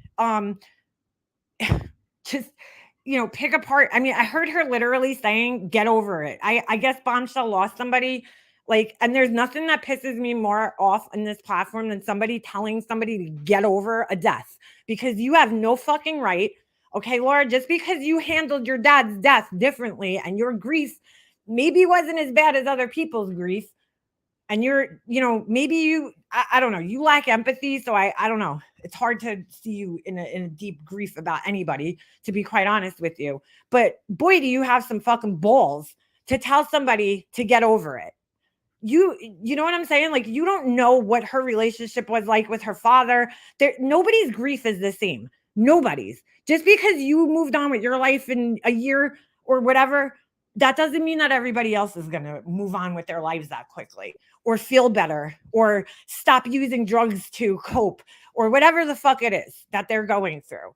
Like, that shit just, she makes these rules up for people that are just absurd. Absurd. Hey, Shmogi, see you later. What fucks me up is all this fucking karma she puts on herself, talking and ridiculing people's depression. That's not okay. And karma is watching you, girl. Oh, yeah, it is. Oh, yeah, it is. Okay. The same motherfucker on the same live the other day that I listened to, she was like, 90% of my income comes from YouTube. 90%. So first of all, that means that your candle business is not as, successful as you're trying to play it out to us. Because if 90% of your income is coming from YouTube, that means that only 10% of your income is coming from your candles. Okay. Which we all know, even that is coming from YouTube, because the only customers you have for your candles are on YouTube. So basically 100% of your income comes from YouTube.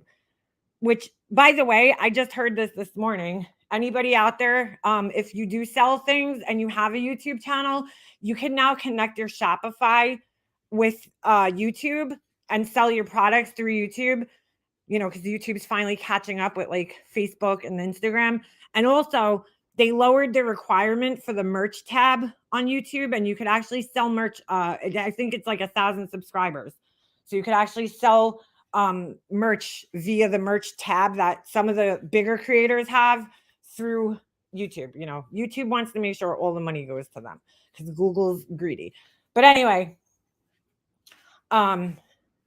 you're fucking right. Oh, let me fucking pin this. Thank you, Beefers. That's a great comment right there.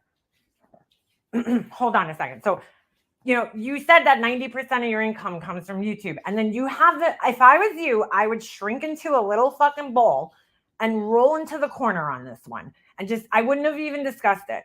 Because for somebody who's completely reliant on YouTube to be calling out other people. Now, a month or two ago, she was ripping apart people's wish lists, right? She was, Mallory's like, what the fuck does she need a popcorn maker for? Ripping this apart. But then the other day, she's like, listen, it's not a big deal. Make your mind up about it. Make your mind up, Laura. about how you feel about the wish list. I mean, but like somebody who says that 90% of their income comes from YouTube, right? That's a huge amount. Okay. So to me, I don't understand why somebody, not everybody's the same. I don't know Bombshell's story. Okay. Again, I don't know. And I'm not saying what she did was right because she obviously took advantage of people, which is wrong. Okay.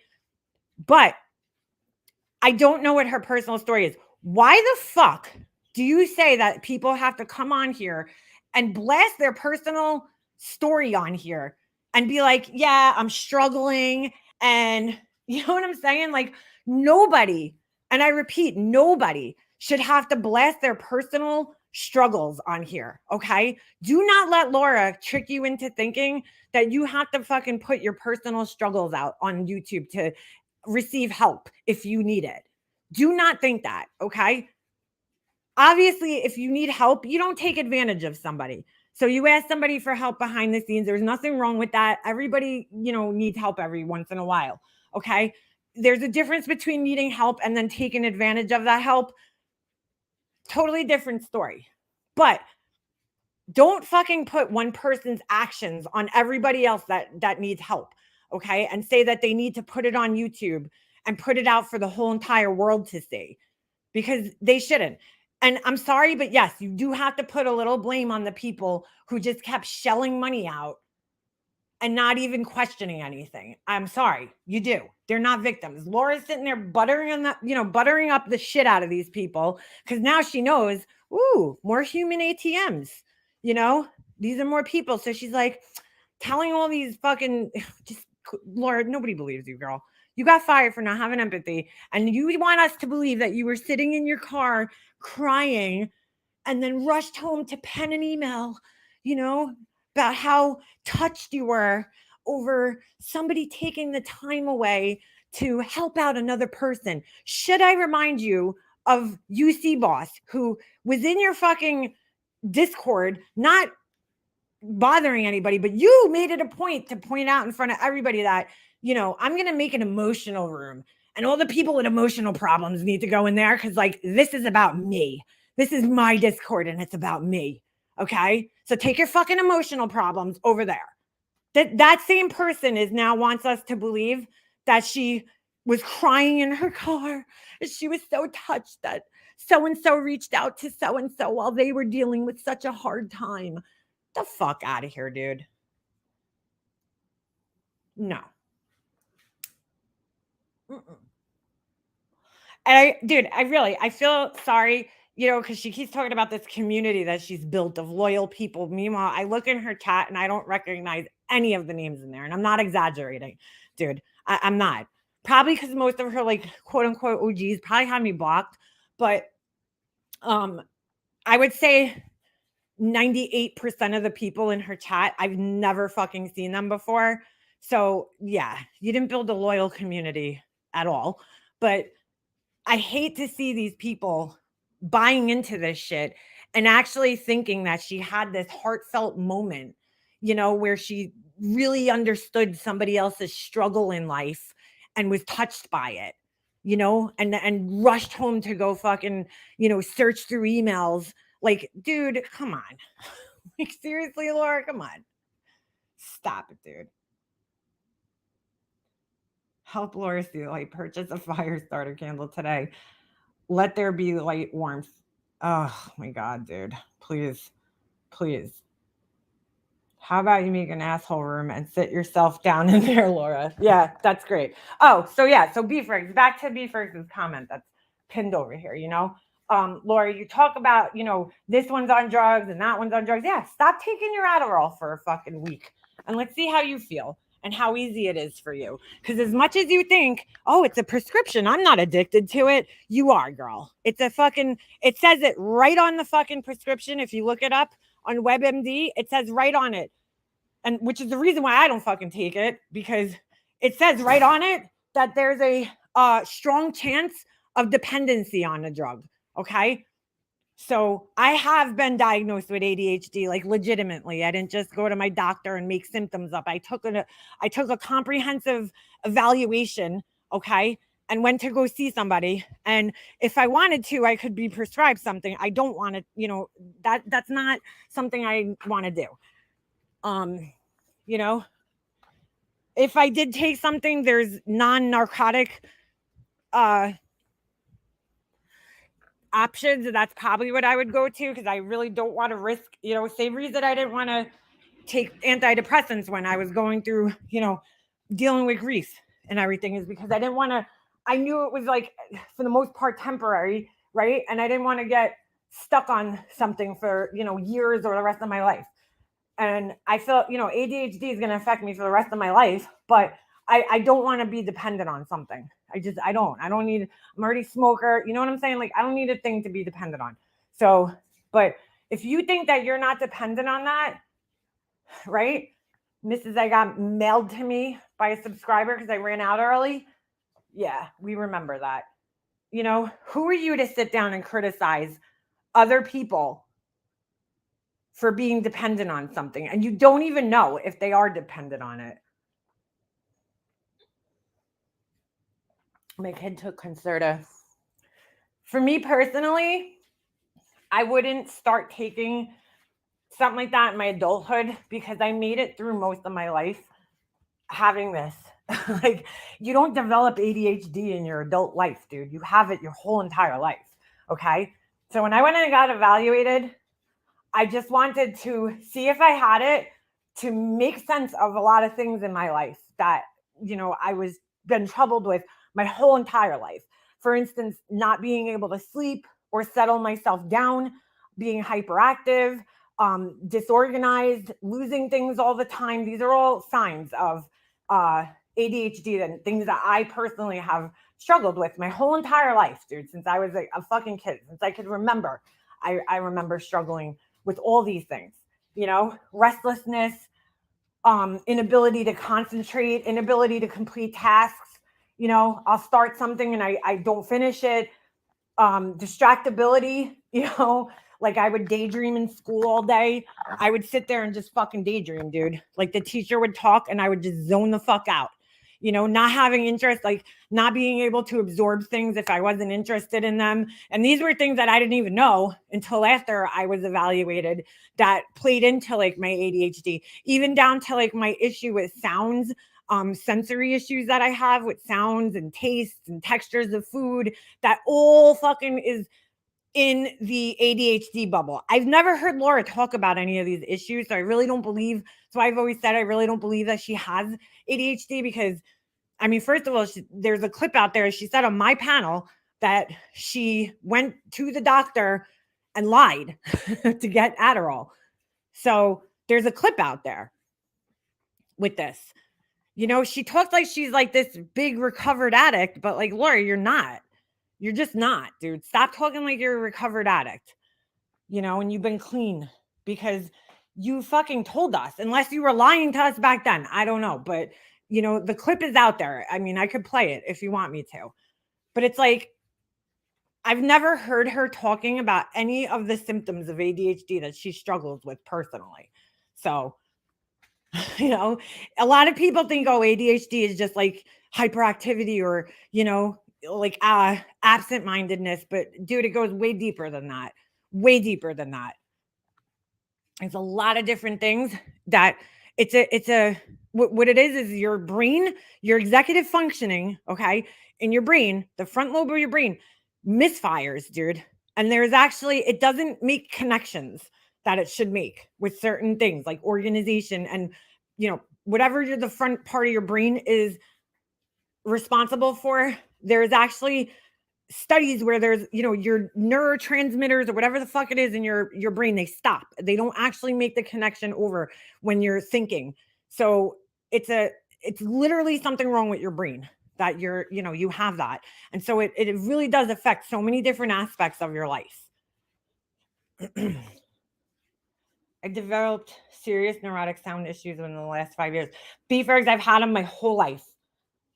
Synapses are misfiring. Yeah, I've had it my whole life. Issues with sounds, tastes, textures, feeling things like a touch, all these weird issues. I had no idea had even fucking played any type of role in my ADHD. I didn't even know that was associated with it. I just thought I was fucking weird. But then when I, got evaluated and I started educating myself, I was like, okay, I'm not just some freak. Like, this is a real thing. Like, this is a real thing. And I hate it. I don't like it. I don't like that I have these feelings.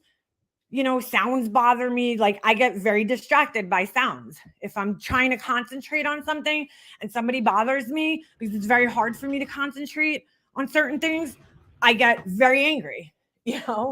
I get very angry. It's like almost like you want to kill somebody. And I had no idea that that was like associated with ADHD. I had no fucking idea, but it is.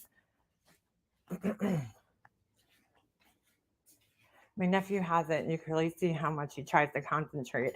Yeah, like my husband gets mad at me sometimes too. He doesn't understand. I'll like snap at him, and because like he'll break my focus on something, or if I'm finally like sitting down, like when I'm eating, if somebody like bothers me, I get like really annoyed and agitated because I'm trying to focus on just eating because like I need to like sit down and eat. I don't most of the time. I'll be walking around eating.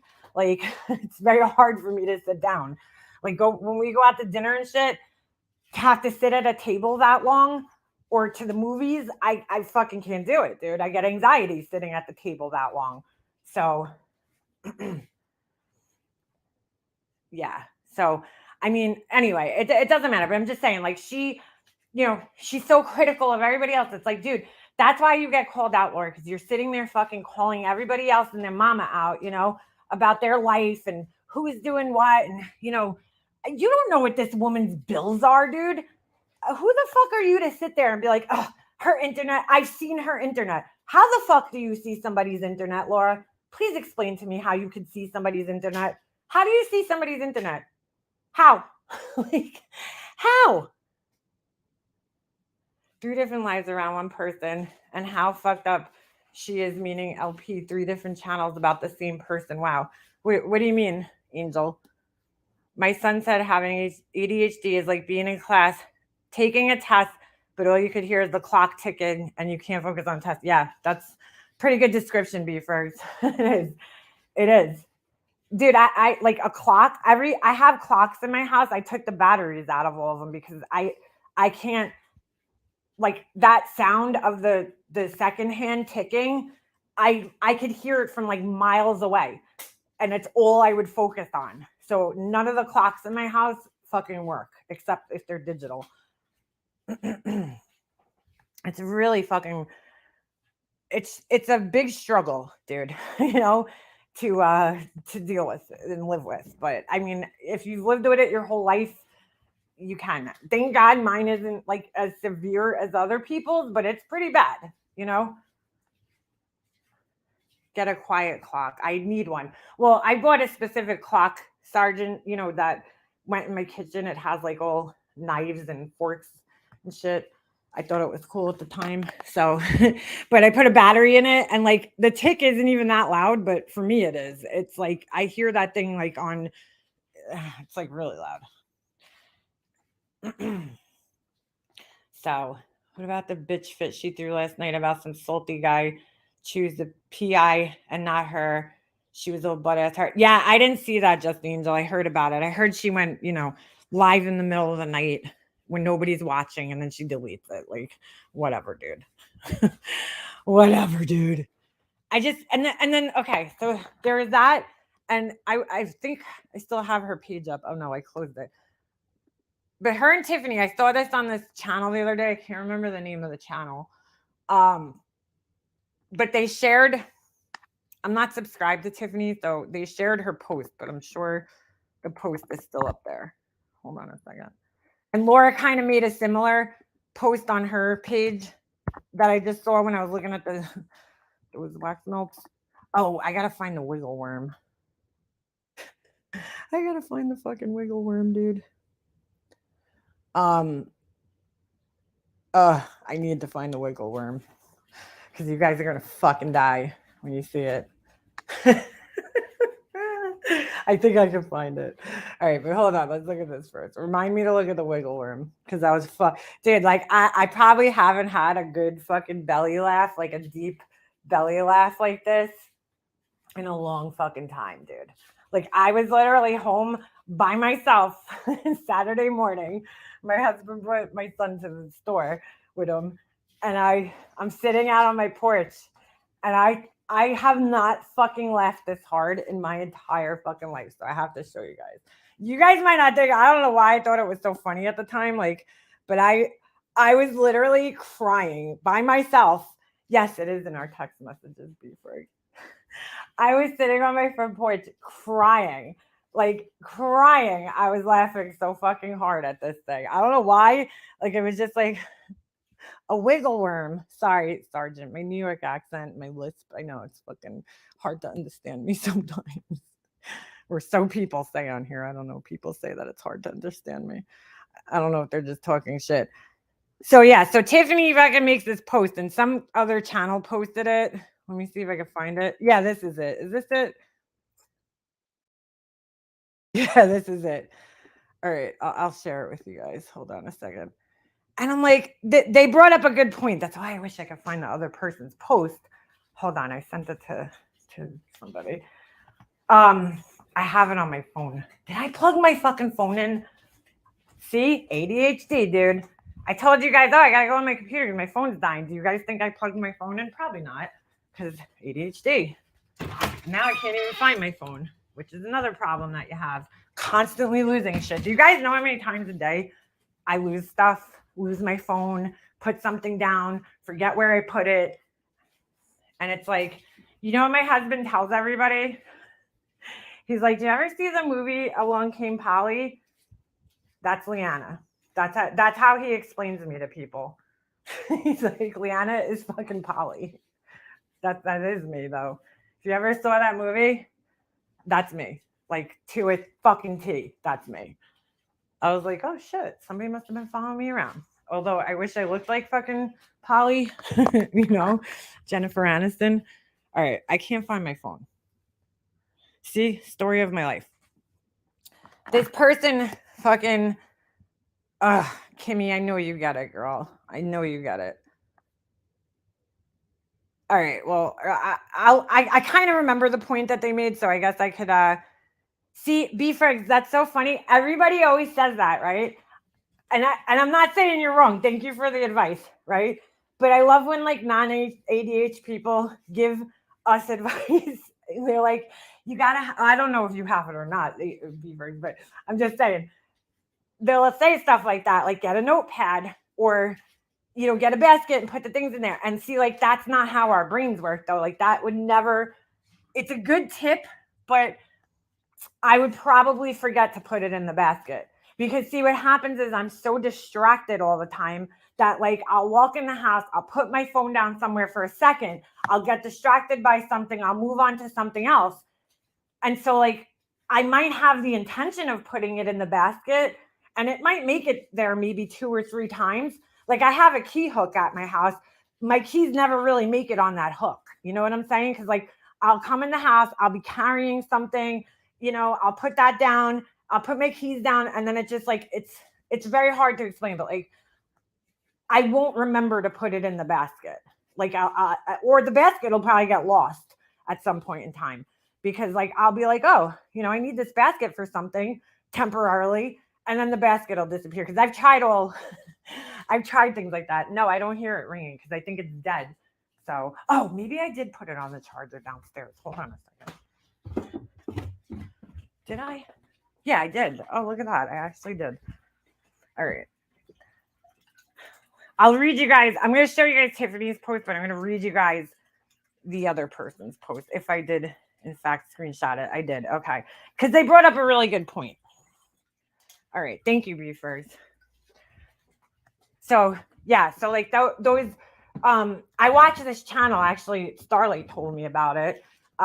It's called, something with ADHD. I don't know. It's some kind of help with it. And they do give good tips on there, but a lot of them just aren't. For me, I know they'll never work. I just know. And I've made my own measures. Like I kept losing my debit card all the time, because like I I would put it in my pocket instead of putting it back in my wallet in my bag because I'm too distracted, at the counter while I'm paying for things. So what I did was I got a wallet that attaches to my keys, and that has really helped me because my keys are always in my hand, right? When I'm paying for something, because I have to have them either in my pocket or in my hand. Well, I really can't fit them in my pockets. I have too many things on there, but it kind of forces me to have my wallet out at all times. So it forces me to like put my card back into the wallet. And I have to be honest with you, in the last couple of years, I mean, it was a bad problem. I lost my debit card. I lost my husband's debit card like 100 times. Like he'd give me his card to go get something at the store and I'd lose it or I'd leave it at the store. This little wallet has definitely made a huge fucking help in my life to keep things, where they are. Okay. So let's get back to this real quick. And then I'll read you guys off my phone because I can't find the other person's thing. Hold on. Let me read this to you guys. Only reading this to you because I really more so want to point out what the other person said. But Tiffany makes this post and I saw it shared. And I'm like, see, this is just like I was just explaining before, how these people just don't give a shit about, they really don't give a shit, okay? And it's stuff like this that really shows it, okay? These posts and all this bullshit. Yes, Beefergs. And I still have that and I love it. And it's in my bag. I'm like afraid to lose it, Beefergs. That's why I'm afraid to put it on my keychain because I'm afraid, like I have like a cheap one that I use on my keychains. I'm afraid that it's going to like, if it gets torn off, like I won't care if I lost that thing. But if I lost the thing you gave me now, because like there's a whole sentimental attachment to it, I still have whatever you put in there. It's still in there in my bag. And now it's kind of like a good luck thing for me. And I don't want to chance losing it because it's sentimental to me now. So I'm afraid to put it on my keys because I'm like, if I ever lose that, I'm going to be like devastated. So I have other use. I have made other uses for that. I love it though. All right. So she writes on here, got to get back to the things I was doing before this whole bomb fiasco popped off. Like, first of all, she acts as if it just like happened out of nowhere, right? Like, dude, you made this fiasco, Tiffany. You created the fiasco, okay? If you really gave a shit, okay, about the whole situation, the way you should have handled it or could have handled it. I'm not saying you have to handle things exactly how I say, but here's a suggestion. Okay. I always have to put that disclaimer out there because everybody's like, oh, make a monster thinks she knows everything. No, I'm just saying the way a better way maybe of handling it, in my opinion, of course, you don't have to agree with me, would have been, speaking to the people in private and telling them to stop giving her money, clearly, and then maybe warning the people in your Discord or whatever. I don't know. Putting her out on blast the way you did, I don't think that was the appropriate way of handling it. Or maybe talking to her privately, which you claim you did, but you also recorded it and you were fucking shady about it. So, and you just wanted to expose somebody because that's what you love to do. So she says, I don't want anything drama. Listen to this. I don't want anything drama related on my channel. It's a bad look and not what I want it to be. I think from now on, when it comes to anything, I absolutely need to do dealing with the cringe factor. Girl, you are the cringe factor. I'm going to utilize my backup channel if it's absolutely necessary. She must have edited this. Hold on a second. I don't remember reading this. I don't know if I read the whole entire post, but let me find my phone again because I just put it down and can't find it again. But what? So she doesn't want anything drama related on her channel. Reason being, right, is because it's not a good look. She says it, right? It doesn't look good on you. Well, if you think you're doing the right thing and you're helping somebody, Tiffany, and you're helping the community and you care about the community, this shouldn't be drama, right? If you truly care about people getting ripped off and you care about warning other people and you weren't doing this solely to fucking just expose somebody and hurt them, why wouldn't you want it on your channel? Why wouldn't you want people to see it on your big channel okay, where more people will see it and more people could learn from it and you could help more people. So, right there, this whole post, you know how they say narcissists and the like always give themselves away, right? At the end, they always give themselves away. This wasn't about helping people, okay? And it never is. It never is. This goes back to what I was saying before about the whole St. Jude's thing. It wasn't about Diane, dude, because it was I mean, it wasn't about the kids, it wasn't about, anything. It was about your personal vendetta against Diane because Diane, in your eyes, made you look stupid by calling your ass out a bunch of times. Okay. So she puts all the links over here. But hold on a second. It's a bad look. Okay. So yeah, that is what she wrote. All right. My bad. I thought she edited it, but I guess it is. So this person, Chronicles of the Shady, that was the channel that I found this post on, right? Because I'm not subscribed to Tiffany. It says, so now it's just drama with a bunch of question marks. When she was discussing this situation, she stated she cared so much about the people who sent money and wanted to protect the community from scammers. But now it's just drama being removed. Makes sense. Instead of leaving the information to protect others of the situation, you called out just to get rid of it. So this person's right. I mean, that's exactly right. Because if you really cared, right, and your whole purpose of doing so is to help other people and get the word out there to protect, quote unquote, protect the people in the community, you would leave it on your channel, right? You wouldn't be like, oh, well, I'm going to put all this bullshit on my backup channel. It's just drama. It's just drama. No, dude, it's not. If you care, it's not just drama. If you actually care. It's fucking unbelievable. Oh, I know what this is. All right, hold on. I gotta show you guys this. Is it what I think it is, B-Frags? Is it? All right, hold on. Let me just send this to myself because it's so fucking funny.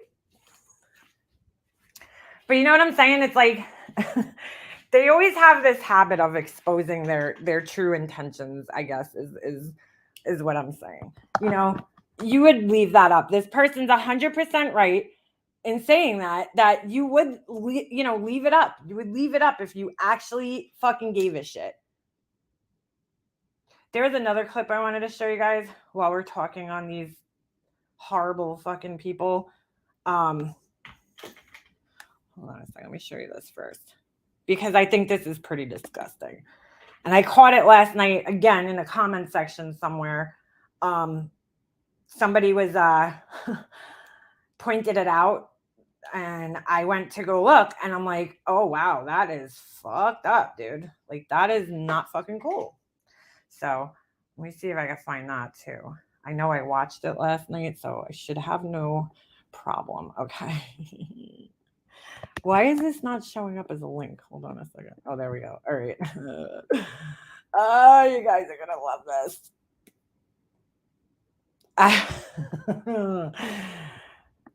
Dude, I just don't think I've ever fucking laughed this hard in my life. Is this it? Yeah, this is it. Okay. Oh my goodness. All right. I'm going to have to share this with you guys. I don't know why I laughed so hard, bro. I don't. All right. Oh my God. You guys might not find it as funny. All right. So Laura's showing off her little things and you can't really see them because the quality of her camera, not for nothing. Hold on. Before we get there, I just got to say this. For somebody who has written on Patreon and shit, she wants to hire a videographer and who does receive 90% of her income, right? So she says, off of YouTube. Why don't you invest in a better fucking web camera? Like if this is like your quote unquote career, right? And your job, why wouldn't you invest in like a more quality camera? I don't know. Is it just me? All right, here it comes. Here it comes, dude. What the hell? What is that, dude? What the fuck? fuck? Dude, I don't know. It's not as funny now because I seen it and I was laughing so hard. But what is that? What the fuck is that? Hold on, I'm playing it again. Why is it wiggling? I don't get it. Where's the sound? Dude, there's sound on this. She's explaining to everybody. You need to hear the sound. Oh my god, dude. What is that thing, dude? What is it? Just tell me why it's wiggling like that. Are you like trying to catch fish or fucking like what is that, dude? Like why is it wiggling? Why do you need a wiggly wax melt? I'm so confused. I'm so confused. I don't know why I thought it was so funny. Oh my god, dude, it's just fucking funny. I know, chick. She's like, go gadget arms. Let me show everybody my wax melts. Like, why is the camera like? I don't get it, dude. Hold on, I don't know why the sound isn't on here. It's really bizarre. There's no sound coming out of this. I don't have it muted. Oh, come on, because it's so much better when she's like actually explaining everything. Oh my god. I don't know why this sound's not coming out. Because she's doing it in that weird fucking voice. Like, hi. I like and this is ass. You know, when she does that fucking weird high-pitched voice. And this is my burgers. Like fucking showing it all up. And I don't know why I can't hear it right now. Oh man, I want you guys to hear it. But she's showing off all these things and you can't even see them. It's so blurry. Like for you guys, if you're on your phone, I thought it was just because I was on my phone. But like, no, you really can't fucking see any of this shit. Like it's so blurry, dude. Her camera is terrible. And Laura, God, girl, what's with the red nails? That's so not a summer color. I don't know. Those big square red nails are just like not in. But do you, girlfriend? I mean, they're your nails. All right, hold on. Let me try closing it and then loading it up again. Oh, you know what? It might be because it was clipped. Maybe it's like weird. Let me try opening it in another window because the sound like just fucking makes it so much better. And she's like, and this is my lollipops, like in that fucking weird voice, dude. But like, dude, those bright red nails in August, I don't know. I keep up with like nail trends and that's whatever, dude. That's like a Christmas color. A winter red. Like, I don't know. She always has red. Big, square, boxy, wide red nails. But I mean, you know, they're actually, I mean, to be quite honest with you guys, square nails are actually making a comeback big time right now because like all the Y2K shit is coming back in style. A lot of it, like the low-rise jeans, fuck that. But so the boxy nails kind of go with it. I don't know. To me, as a woman, I don't mind the square nails, but I like them when they're just even as a square when they're just a tad bit tapered in, even just a little tiny bit to just make them look more elegant looking, you know, and not so like I was a stripper in 1994, you know, look with the big curve too. Because she gets like either the really flat ones or like the curved ones, like the hook ones. If she gets like the tips, they use the tips. That's why. Well, they make tips that go straight out, but she gets the tips that are like claws like, with like no C curve in them. And like they just, that ain't it, boo boo. You need the C curve. I personally, I love coffin shape figure skater coach. Like that's my favorite, to be quite honest with you, coffin shape. Right now I have stiletto. Just because for me personally, I find when you have stiletto nails where it comes to that point at the end, you could actually still use a good portion of your fingertips. And I don't know. I like them. They're like little tools. Like when I take my allergy medicine, I could just stab my nail right through the little packaging, you know? So I just find it easier. I find it easier to type on my phone, but I do like prefer the coffin shape, 100%. Well, you don't have to do stiletto, Novemberine. You could do like the what do you call it? Like a ballerina or like a more rounded almond shape. I had them like almond shaped, and I just made them stilettos like last time I did them. But I think next time I do my nails, because I've been doing fills for like a good 3 months right now, and my natural nails are really long underneath right now. So when I do my next set, I'm gonna, I'm gonna file everything off and start over, and I'm probably gonna do a coffin set. C curved nails. Yeah, she gets the flat ones. Like her nails are flat as fuck, dude. They're so flat. Hold on, I gotta find what live that is. Wait a second. Oh, that's weird. Shit, I forgot which live that was. Hold on. When your stalker thinks you care. Oh, that's members only. Oh my god, dude. I almost died. Oh, here it is. Okay. Hopefully the sound plays this time. This is a fucking wiggle worm, bro. Yeah, I swear to you guys, like I have not laughed that hard in a long time. Where's the sound?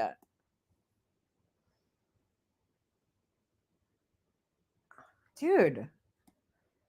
What up with, let me see if you guys could hear the sound. Hold on a second. You know what I'm gonna do? I'm gonna share this through.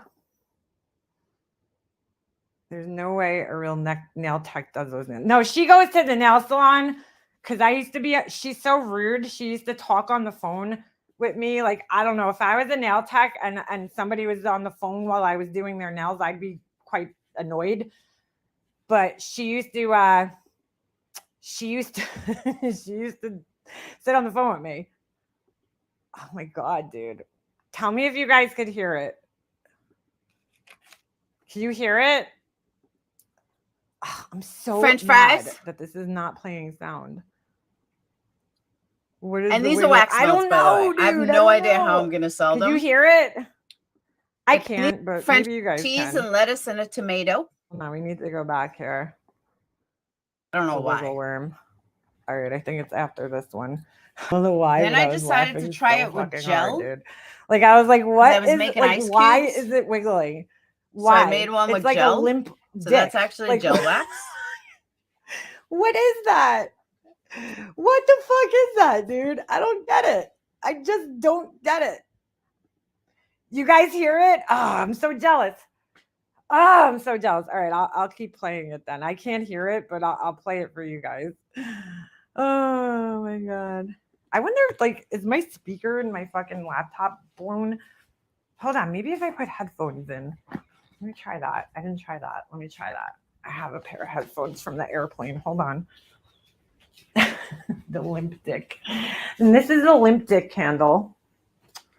Wax melt. Like, what is that? That's what it looks like to me. Like, it looks like a sex toy. Something. I don't know what the fuck, dude. I'm just very confused about it. Oh my god, I didn't even realize what time it was. I gotta get moving here soon. Yeah, dude, my sound is not working for some reason. Shit.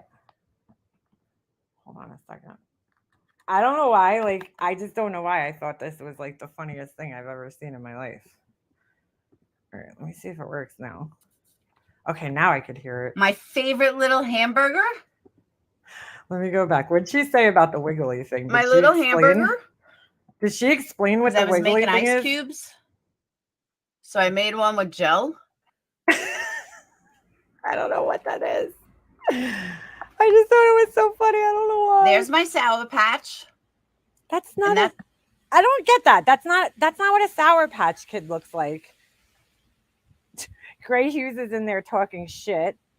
No, I said 4 million per family. Then I said I know it was 45 million a long time ago in the chat, but you don't read and you want to go with what you want to say. I love when Gray Hughes tells people off. It's so funny. All right. It's also wax.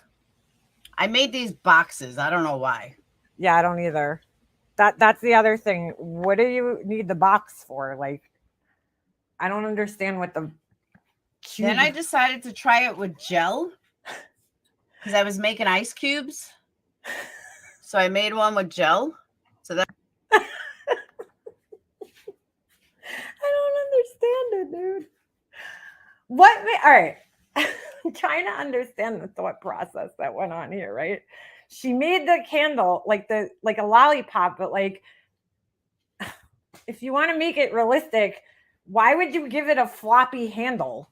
I'm so confused. It looks like a fucking fishing lure or I don't know, a snot rocket. Like I'm just so I don't know why. I just thought this was so funny the other day. I really did.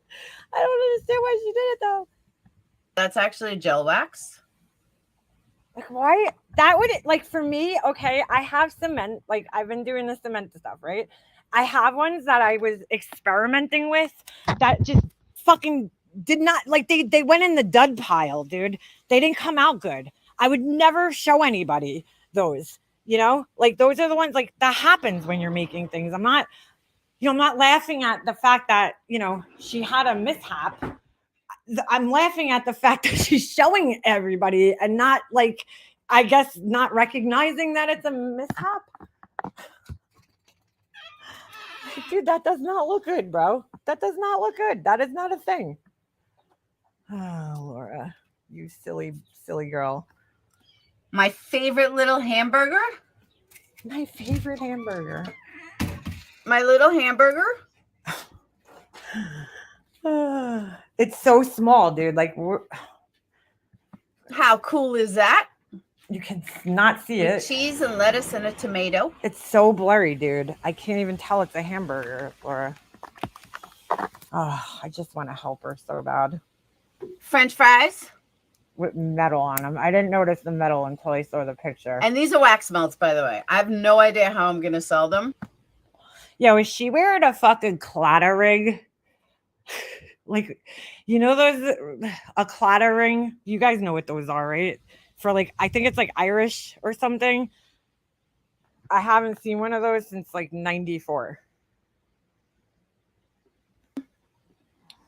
But they're wax melts. I was just dying. French fries. Wax melts? Then we have... I'm just like, what is going on here, dude?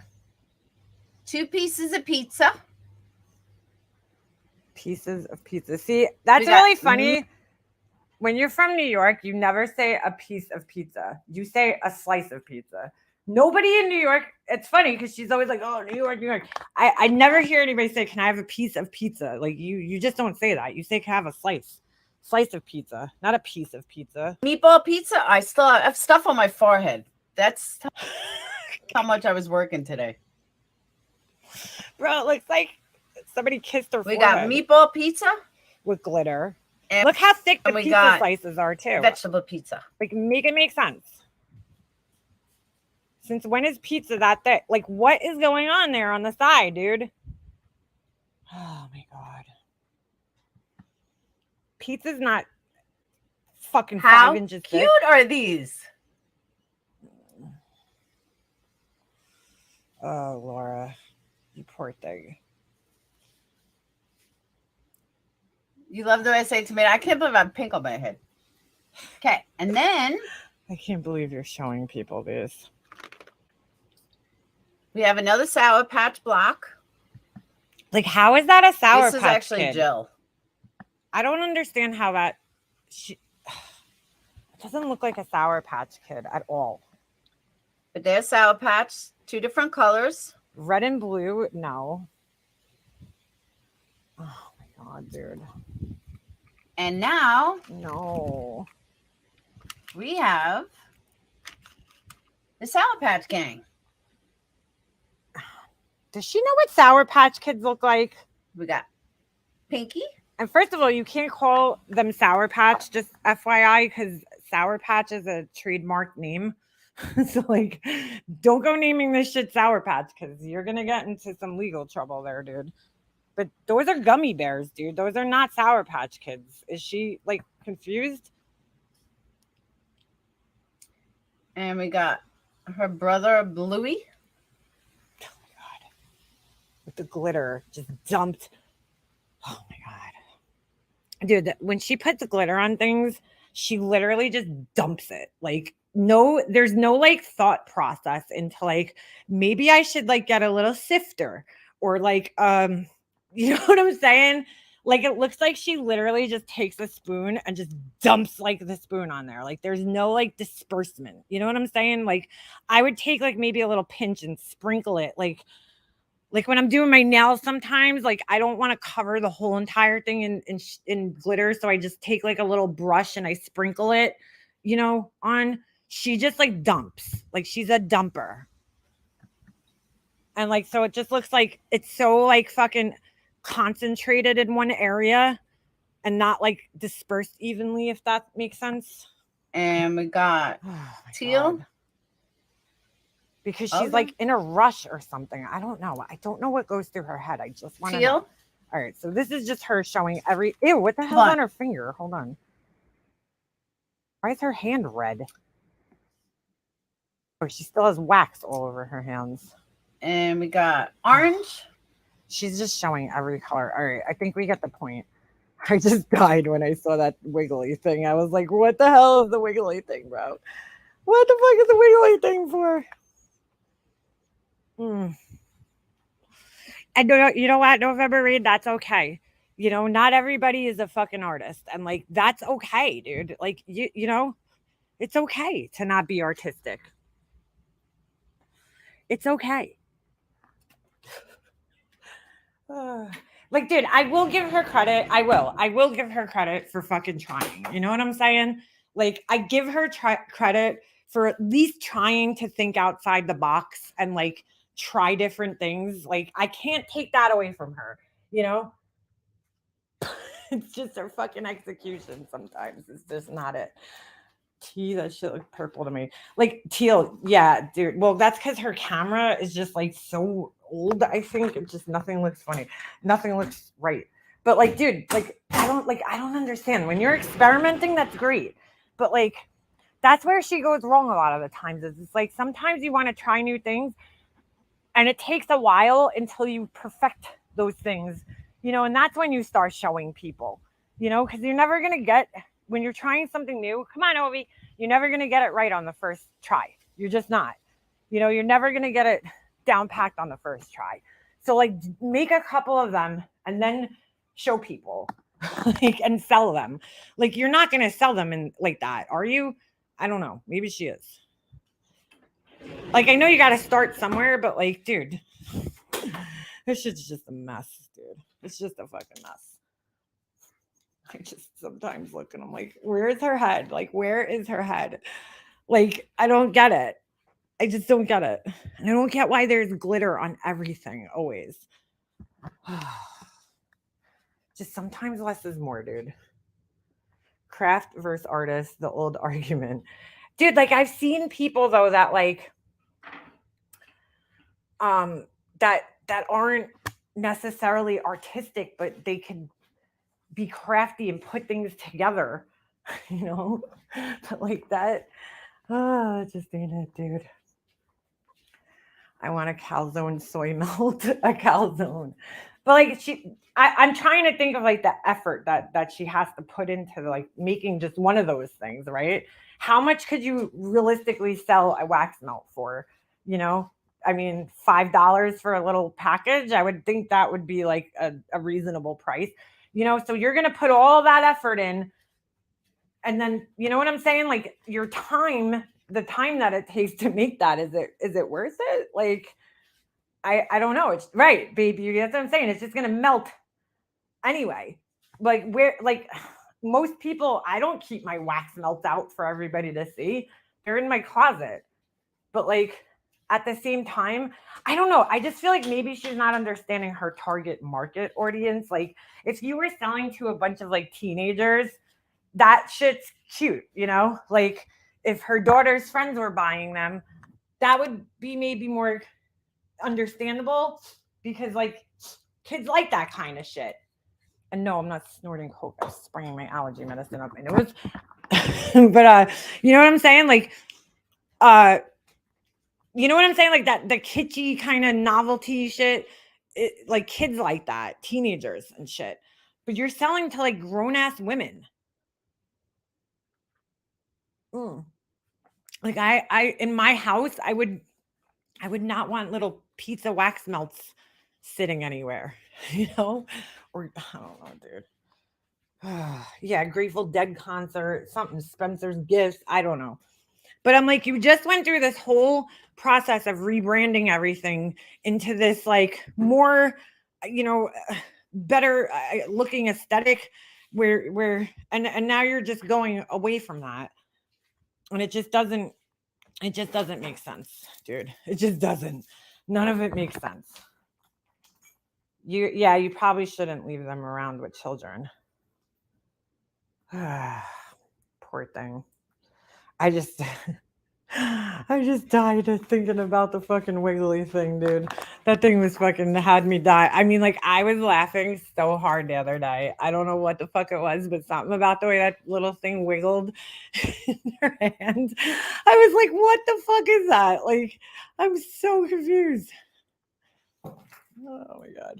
I think if she wants to do stuff like that, focus more on the holiday stuff. Like I bought a skull wax melt and had red oil in the middle when it melted. Right. Something like that. That's what I'm saying. Like Alicia sent me hearts. Well, it was Valentine's Day. So she sent me heart-shaped wax melts, but like they're just regular wax melts. Like, you know what I'm saying? The detail, all the detail you're trying to put into these things, like the glitter is like so unnecessary. And is that helping your profit margin like in any way? No. Is that making people look at it and like, oh my God, I always wanted a glittery hamburger? Like, I don't know. I just don't know. I don't know why she does these things. I'm trying to make it make sense. I think she went like, what you smell in my house is wax melt that kind of looked pizza before it melted. Said no one ever. And then they smell like Sour Patch Kids, which is really fucking confusing. Why are you making Sour Patch, scented hamburgers? I'm so fucking confused. Well, I don't buy her shit, so thank God. I never would pay for that, but I get it. You know what I'm saying? Like she's experimenting and trying to like do different things, and I give her credit for that. I do. I won't take that away from her that she's trying, but yikes. Anyway, all right, I have to end this because I do have to go somewhere right now. She's reliving Play-Doh time in kindergarten class. Oh, Jesus, take the wheel at this one. But anyway, as per usual, it was great talking to you guys. Do they have pizza, oregano, basil smells? Maybe. I don't know. I appreciate you guys, hanging out here. And thank you guys all, prayers for Purple Rain, during this time that she's suffering. And just hold your family tight. And I gotta go. So I will see you guys somewhere around the tubes. All right. See you later.